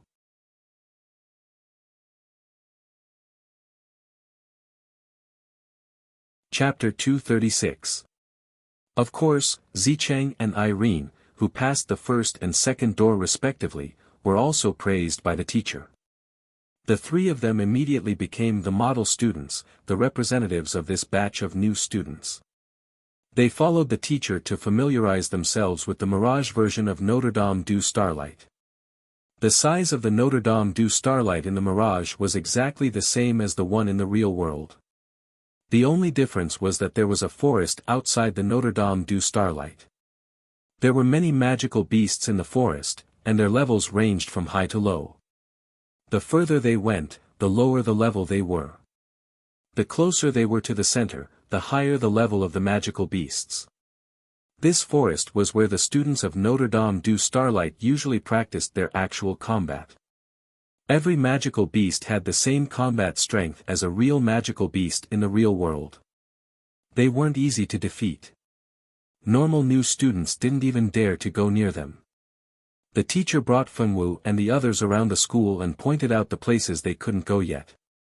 He warned them not to go there by mistake, or else their lives might be in danger. After the teacher brought the group of new students around the school, he brought them to report to the teachers of the Mirage branch. After that, they were assigned to different classes. There were a total of 20 or so students, and they were assigned to different classes according to their specialization. Although they didn't have to attend any classes in the Mirage, they still had to complete the homework given by the teacher. Every now and then, they would have to take an exam. Life wasn't easy. The students who had a teacher were even more tired. Not only did they have to complete the homework given by the school, but they also had to complete the homework given by their teacher. Although it was very tiring, they would learn more. The first day at the Mirage branch was to register and be assigned to different classes. Classes would only begin after all 50 students had entered the Mirage. Because they had obtained the sensory stone before the other students, the way they attended classes was different from the other seniors. It could be seen as the difference between the elite class and the normal class. 3 days later, all the students who had obtained the induction stones had successfully entered the ethereal plane. It was time for them to start their classes. If the mage department's classes were mostly theoretical classes, they would spend most of their time practicing magic incantations. However, the swordsman department was the exact opposite. The swordsman department placed more emphasis on actual combat. In the freshman class of the Mirage swordsman department, there were only 20 or so people. From now on, these 20 or so people would have to undergo the same training. None of the Notre Dame du Starlight students were weak, because the weak had already been eliminated. The mage department did not recruit as many people as the swordmaster department, so the elimination rate was not high. The swordmaster department, on the other hand, had a high elimination rate. Basically, a few people would be eliminated every year. This was the first day of class for Feng Wu and the others. Everyone was very excited. Students who were able to attend classes in the virtual realm at the beginning of the second semester of their first year were undoubtedly the top students who had performed well in the previous semester. In just a short semester, they had earned enough money without relying on anyone and entered the top 50 rankings. These people were not simple, whether it was in terms of intelligence or strength. The 20 or so people stood on the school's field. Standing in front of them was Teacher James. At the beginning of this semester, Teacher James had been arranged to teach them actual combat. Many of you should already know me. My name is James. From now on, I will be the teacher of your actual combat class. In the coming days, I will be supervising you. I hope that you will all be able to complete the tasks that I have arranged. Everyone's strength will be improved. James spoke with a very serious face and an expressionless face. Now, I will arrange your first task. You can treat it as homework that you must complete today. Now, follow me. After saying what he wanted to say, James led the 20 or so excited students into a room in the school. This room was very large, and there were 20 or so large doors in the room. Behind this door is the place where you will complete today's mission. Inside this room is a special world. There are many low-level magical beasts inside. When you go in, each of you will kill at least 2 magical beasts and give me their magical cores. Here, I want to remind you that if you fail to complete the task even once, 3 points will be deducted from your evaluation. If your evaluation score is less than 60 points, you will immediately be expelled from the school. You will not have the opportunity to retake the exam. So, you had best be careful with every task that I give you. The students who had thought that it was just an ordinary task and that they would be scolded by the teacher if they couldn't complete it all changed their expressions. Everyone began to treat this task seriously. Teacher, since points will be deducted, can we also get bonus points? Mo Gue raised his hand impatiently. James nodded approvingly. That's right, there is indeed a point system. For example, I only need you to hunt down 2 beginner-level magical beasts and retrieve their magic cores for me. If you exceed your quota during the process of the mission, your points will naturally increase. Hunting an extra magical beast will add 1 point, and so on. The maximum bonus points for each task will not exceed 3 points. After 3 points, no matter how high your completion rate is, your score will not change. However, after you complete the task, I will give you a score based on your completion rate. The score is divided into 6 grades, A, B, C, D, E, F. A is the best, B is second, and F is the lowest. You can also understand that F is a failure, and E is only a little better than passing. All the students understood. In other words, only 3 points could be added at a time. If they wanted more points, they would have to wait until the next task. The teacher would give a corresponding score for each task. It was just that they didn't know what standard was used to evaluate this, and they didn't know how many points they would get after killing 2 magical beasts. The students were still a little confused about this scoring system, but James didn't give them too much time to understand it. Special dungeons were divided into many scenes, and the map in each scene was different. Some were on the sea, some were in the desert, and some were in the forest. In short, each door was actually like a dungeon. However, in this dungeon, you could choose to form a team or choose to complete it alone. Fengwu was currently doing it alone.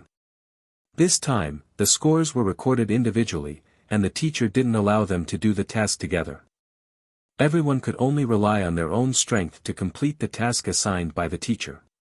Roar, huff, huff, huff, moo, moo, moo, si. Behind the door was a dense forest, and from the forest came waves of roaring magical beasts.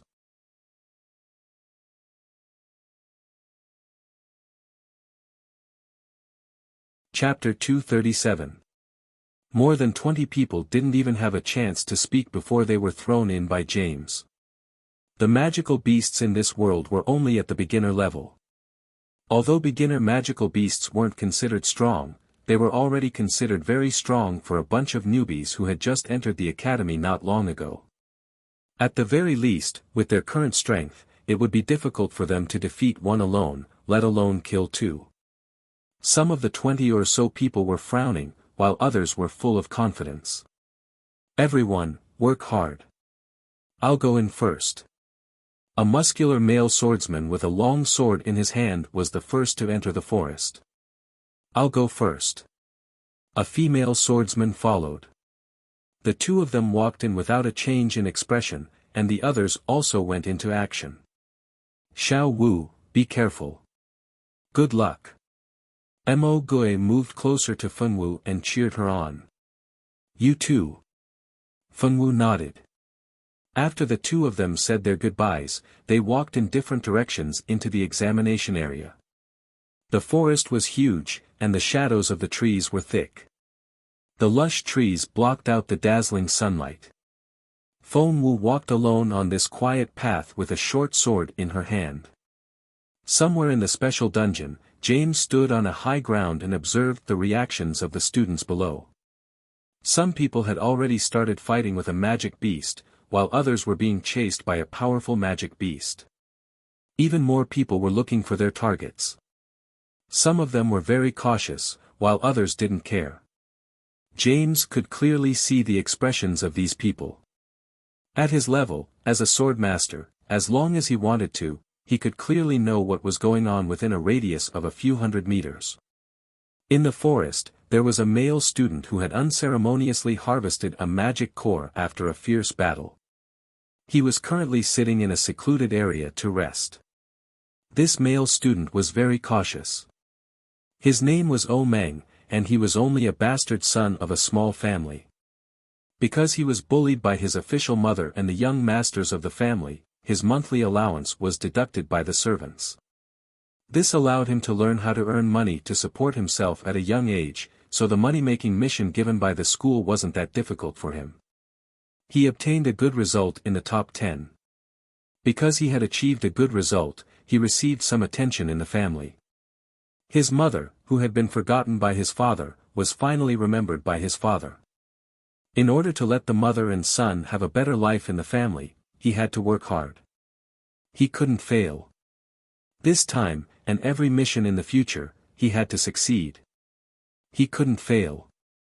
He wouldn't give his official mother any chance to hurt his mother and himself.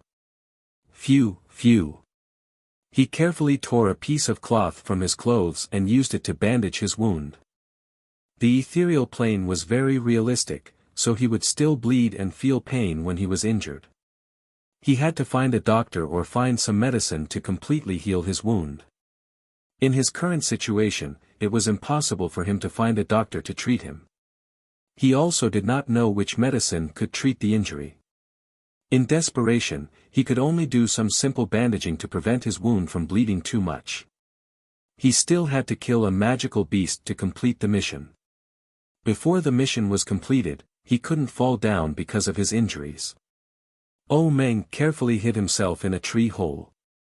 At this time, footsteps sounded. Oh Meng didn't go out. He didn't know if the person coming was malicious or not, so he didn't want to take any risks. The footsteps were getting closer and closer, and from the sound, he could tell that someone was running crazily. Sure enough, when the owner of the footsteps entered Oh Meng's line of sight, Oh Meng saw a beautiful girl. The girl held a sword in her hand and looked back from time to time. Her eyes were full of panic. The girl's body was covered in wounds, and the magical beast that was chasing her also suffered some injuries. It seemed that the two of them went through a fierce battle, but the girl lost in the end and had no choice but to escape. However, the magical beast that was angered by her didn't intend to let her go. Oh Meng didn't go out. His teacher had already said that this was a personal battle, not a group battle. He didn't need to go out to save the girl. He chose to watch coldly. If nothing unexpected happened, the girl was likely to die under the claws of the magical beast and be teleported out. Dying in a special instance wouldn't force you to leave the virtual world. You would only be teleported out of the special instance. The girl ran crazily forward. Fortunately, when she thought she was going to die, a figure appeared in front of her. It was a black-haired girl, and among the students of the Swordmaster department, she was also a famous person. She was the only girl who had become a demigod's disciple. She was the object of envy of all the students of the Swordmaster department. Fengwu, save me. The girl seemed to have seen hope and crazily rushed towards Fengwu. In this short period of time, Fengwu had successfully hunted down a magical beast and was now looking for the second one. Fengwu didn't think that the second one would appear so soon. As for the girl who had asked her for help, sorry, Fengwu didn't have time to look at her now. The girl rushed towards Fengwu, and Fengwu also raised her sword to meet her. Under the girl's astonished gaze, the magical beast that had been chasing her was easily killed by Fengwu in 2 moves. Not only the girl, but even Oh Meng, who was hiding in the tree hole, was shocked. He sighed in his heart. No wonder she could become a demigod's disciple. She was indeed strong. After killing the magical beast, Fengwu directly took the magical beast's magic core. The girl who had asked Fengwu for help panted and walked in front of Fengwu. Her eyes were fixed on the magic core in Fengwu's hand. Fengwu, thank you for helping me take out the magic core. The girl raised a friendly smile and stretched out her hand, wanting to take the magic core for herself. In her mind, she was the one who had encountered the magical beast first, and Fengwu had been able to kill it so easily because she had beaten it half to death. Therefore, the magic core should belong to her. When she thought of this, she didn't think that if Fengwu hadn't appeared to save her, she wouldn't even be in the dungeon now, let alone the magic core. The girl was full of confidence that Fengwu would be too embarrassed to refuse to give it to her. Unfortunately, Fengwu didn't do as she thought. Fengwu kept the magic core in her space ring and didn't respond to the girl's words.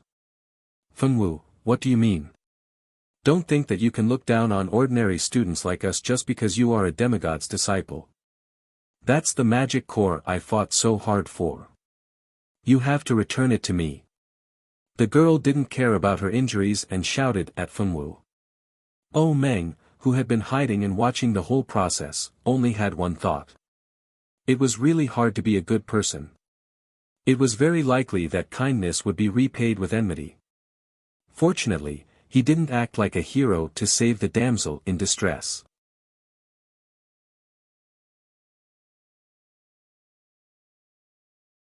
Chapter 238. Fengwu girl blinked her eyes and looked at the girl who was glaring at her with a face full of hatred. Who was this person? Fengwu girl tilted her head in confusion. Master said that there was no need to pay attention to this kind of strange person. It was better for her to just ignore her. Thus, after the Fengwu girl glanced at the girl who was baring her fangs and brandishing her claws, she turned around and left without saying a word. Stop right there. Give me back the magic core. The girl angrily chased after her. The two of them left one after the other and soon disappeared. Oh Meng, who had watched the drama, sighed silently. If it was him, he would definitely slap that girl twice. This kind of person needed to be beaten up to vent his anger. After resting for a while and adjusting his state, Oh Meng quietly left along another path. Lin quietly hid from the servants and secretly returned to her room.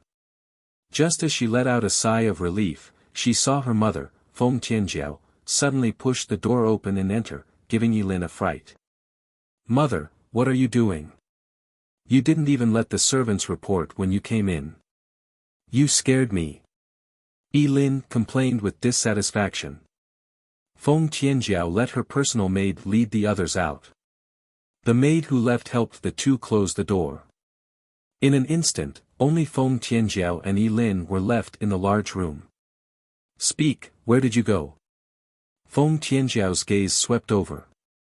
That gaze seemed to be able to see through people, making Lin uncomfortable. "Where could I have gone? Didn't I just go out for a walk?" Lin's eyes drifted, not daring to look at Feng Tianjiao. Lin had always had a temper that refused to admit defeat. Since she was young, besides being afraid of grandfather Feng and Feng Tianqing, she was most afraid of her mother, Feng Tianjiao. Others thought that her mother, Feng Tianjiao, was a willful and unruly woman with no brains. Only her children knew that her mother, Feng Tianjiao, wasn't a simple woman. The reason why her mother became like this in the eyes of others was because of her grandfather and uncle. Going out for a walk. When did you become so familiar with Qiu Ruoshui? Feng Tianjiao pretended to ask casually. What Qiu Ruoshui? Daughter doesn't know what mother is talking about. Lin feigned ignorance. She couldn't admit that she had a relationship with Qiu Ruoshui. With her mother's temper, if she admitted it, she wouldn't be able to get anything good out of it. You don't know what I'm talking about. Huh, Lin, I gave birth to you. How could mother not know your personality? Mother knows that you've always been secretly interested in Qiu Ruobai, which is why you approached Qiu Ruoshui. You want to become the mistress of the Qiu family one day. Mother is right. Originally, there were some things that Feng Tianyao did not intend to get involved in. However, Lin had clearly crossed the line. If she, as her mother, did not stop her, she was afraid that Lin's future would be ruined by Qiu Ruoshui. Suddenly hearing Feng Tianjiao speak out her plan so straightforwardly, Lin felt embarrassed and immediately denied, "No, mother, don't listen to other people's nonsense. I don't think so."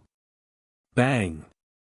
Feng Tianjiao slammed the table and stood up. "Do you really think that I don't know what you've done? In order to get close to Qiu Ruobai, you've really put in a lot of effort. You can even plot against your own cousin." Lin's little face turned pale with fright.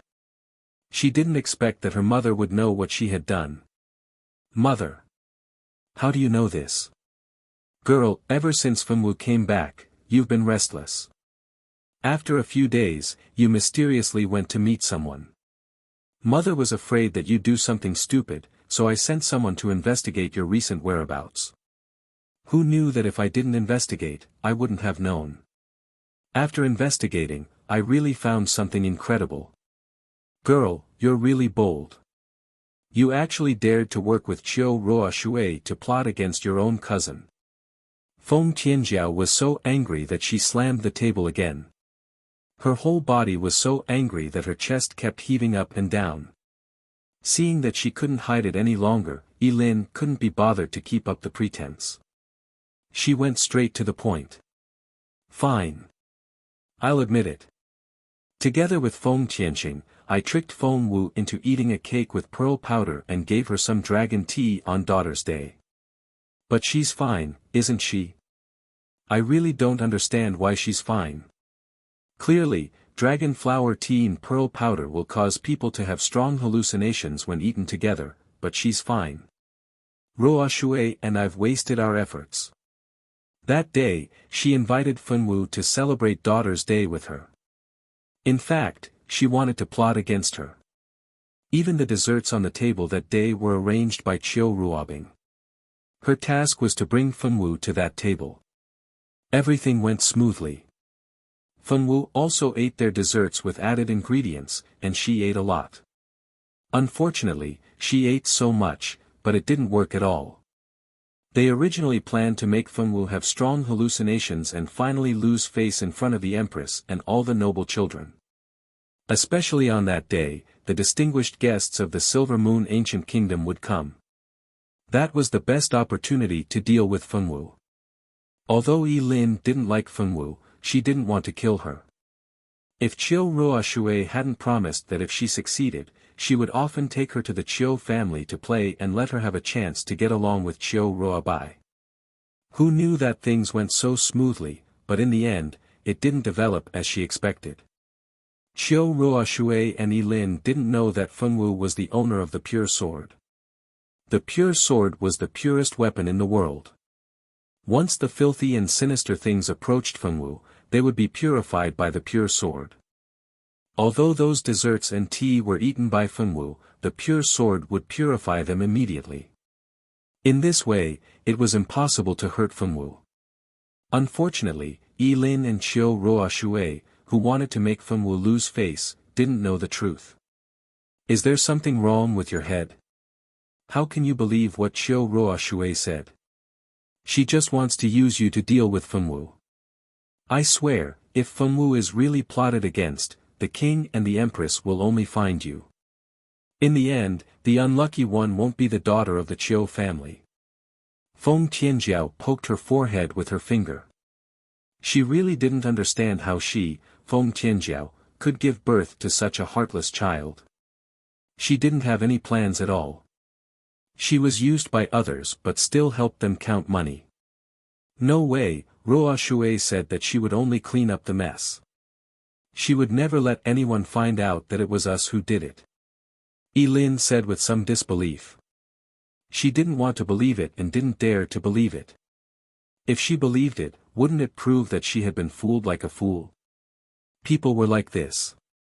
They would only believe what they wanted to believe.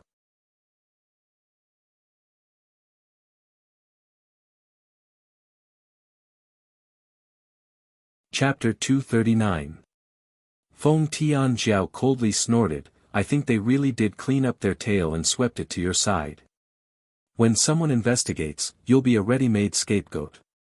At that time, your reputation will be ruined and our Feng family and Yi family's reputations will be ruined. As the older cousin, you poisoned your own younger cousin. Once this matter comes out, the unlucky ones will be our two families while nothing will happen to the Qiu family. They really have a good plan.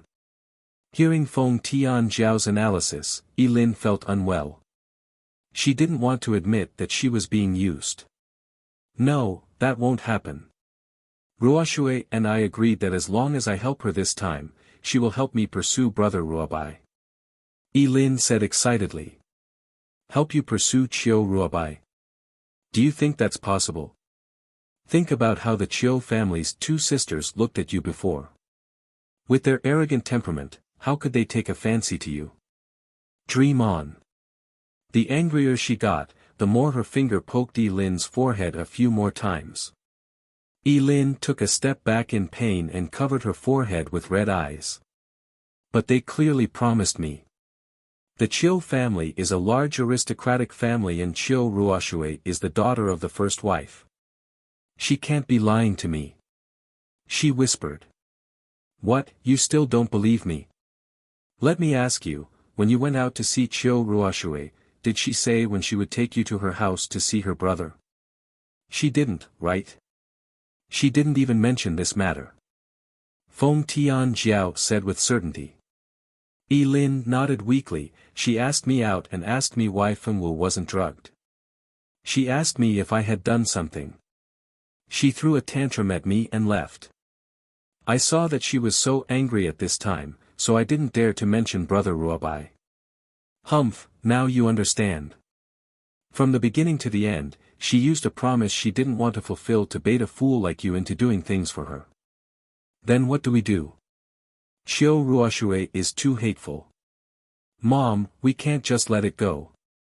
We have to make her give me an explanation. Lin was so angry that she cried. She only wanted to marry a good man and live a good life. Why did she give her hope only to discover that it was all a lie? The more Lin thought about it, the sadder she became. She threw herself onto the table and sobbed. Don't cry. Qiu Ruoxue dared to treat my daughter like this. I, Feng Tianjiao, am not someone to be trifled with. I will definitely make her pay the price. A sharp light flashed in Feng Tianjiao's eyes. Qiu Ruobai, don't think about it anymore. With their family's background, it's impossible for them to marry you. Even if your uncle is the head of the Feng family, it's useless. Moreover, Madame Qiu has always harbored resentment towards our Feng family. As long as they are related to the Feng family, she will not let Qiu Ruobai marry them. That concubine's daughter, Feng Ting, wholeheartedly wants to get into the Qiu family through Qiu Ruoxue. She wants to marry Qiu Ruobai so much that she's going crazy. Little does she know that Madame Qiu will not allow any of the Feng family's daughters to become her daughter-in-law. Others might not know about the knot in Madame Qiu's heart, but Feng Tianjiao was very clear about it. This was the first time Lin had heard that Lady Qiu actually had a grudge against the Feng family. This shocked her because she had never heard anyone mention this before. What's going on? Why would Madame Qiu have a grudge against the Feng family? This matter, I'll have to start from your uncle's marriage. Feng Tianjiao told Lin about how the Feng family had initially wanted Madame Qiu to be their daughter-in-law. Later, the current Madame Lan beat her to it and became engaged with Feng Tianqing. Then, Madame Qiu married into the Qiu family. So Madame Qiu and the Feng family have such a grudge. This was the first time Lin had heard about this matter.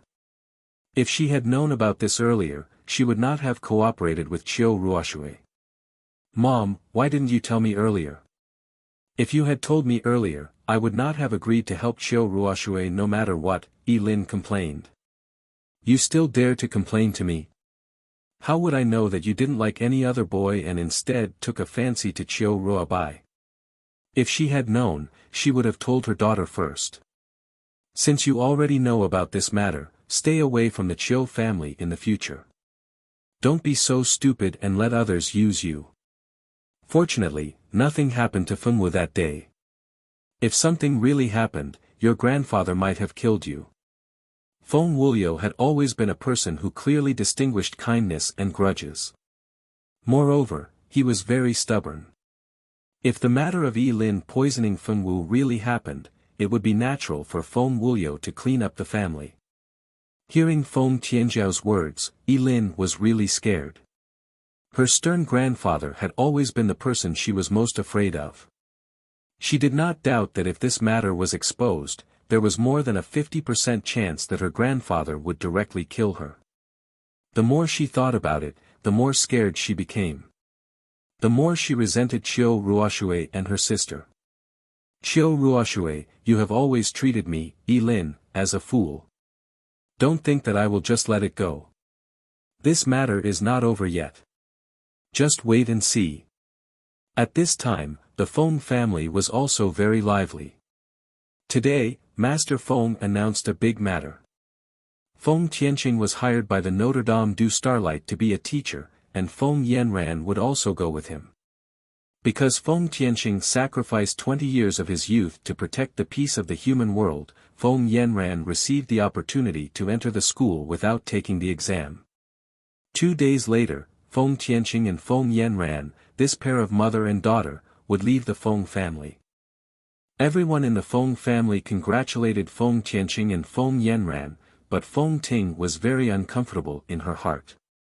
She was a young miss of an aristocratic family and did not need to study at the Notre Dame du Starlight like other people. In her family, there were many opportunities to learn those profound sword skills. If it was just studying at the Notre Dame du Starlight, it would not be a big deal. However, Feng Yanran was exempted from the exam. This quota could only be obtained by a family that had made outstanding contributions to the human world. It represented a kind of honor. And those who had this quota would specially send an instructor to guide them as soon as they arrived at the school. They would also have priority to choose the inheritance in the mirage. It could be said that Feng Yanran would definitely become very famous. In the past, those who had obtained this exemption would at least be a demonstratsman or an epic archmage no matter how bad they were. This quota represented future achievements. How could Feng Ting not be jealous? She had to work harder. It seemed that she had to go to the mirage more often. She had to find a good inheritance. The important inheritance of the Feng family would not be passed down to the daughter. Only Feng Juntian, the future head of the family, could inherit it. If she wanted to obtain great strength, she had to think of a way. Ting, what's wrong? Are you in a bad mood? Tian poured a cup of tea for Feng Ting. Today, the two of them had agreed to watch a musical, but sitting in the private room, Feng Ting was clearly a little absent-minded. Therefore, Tian asked her worriedly if she was in a bad mood. You're tuning in to the Han Li's Wuxia Adventures YouTube channel. We're so grateful for your support, and don't forget to subscribe to join us on this incredible journey through captivating stories. Your generosity through donations truly makes a world of difference, as it's the primary source of revenue that allows me to expand and enhance this channel for you. Thank you from the bottom of my heart for being a part of this adventure.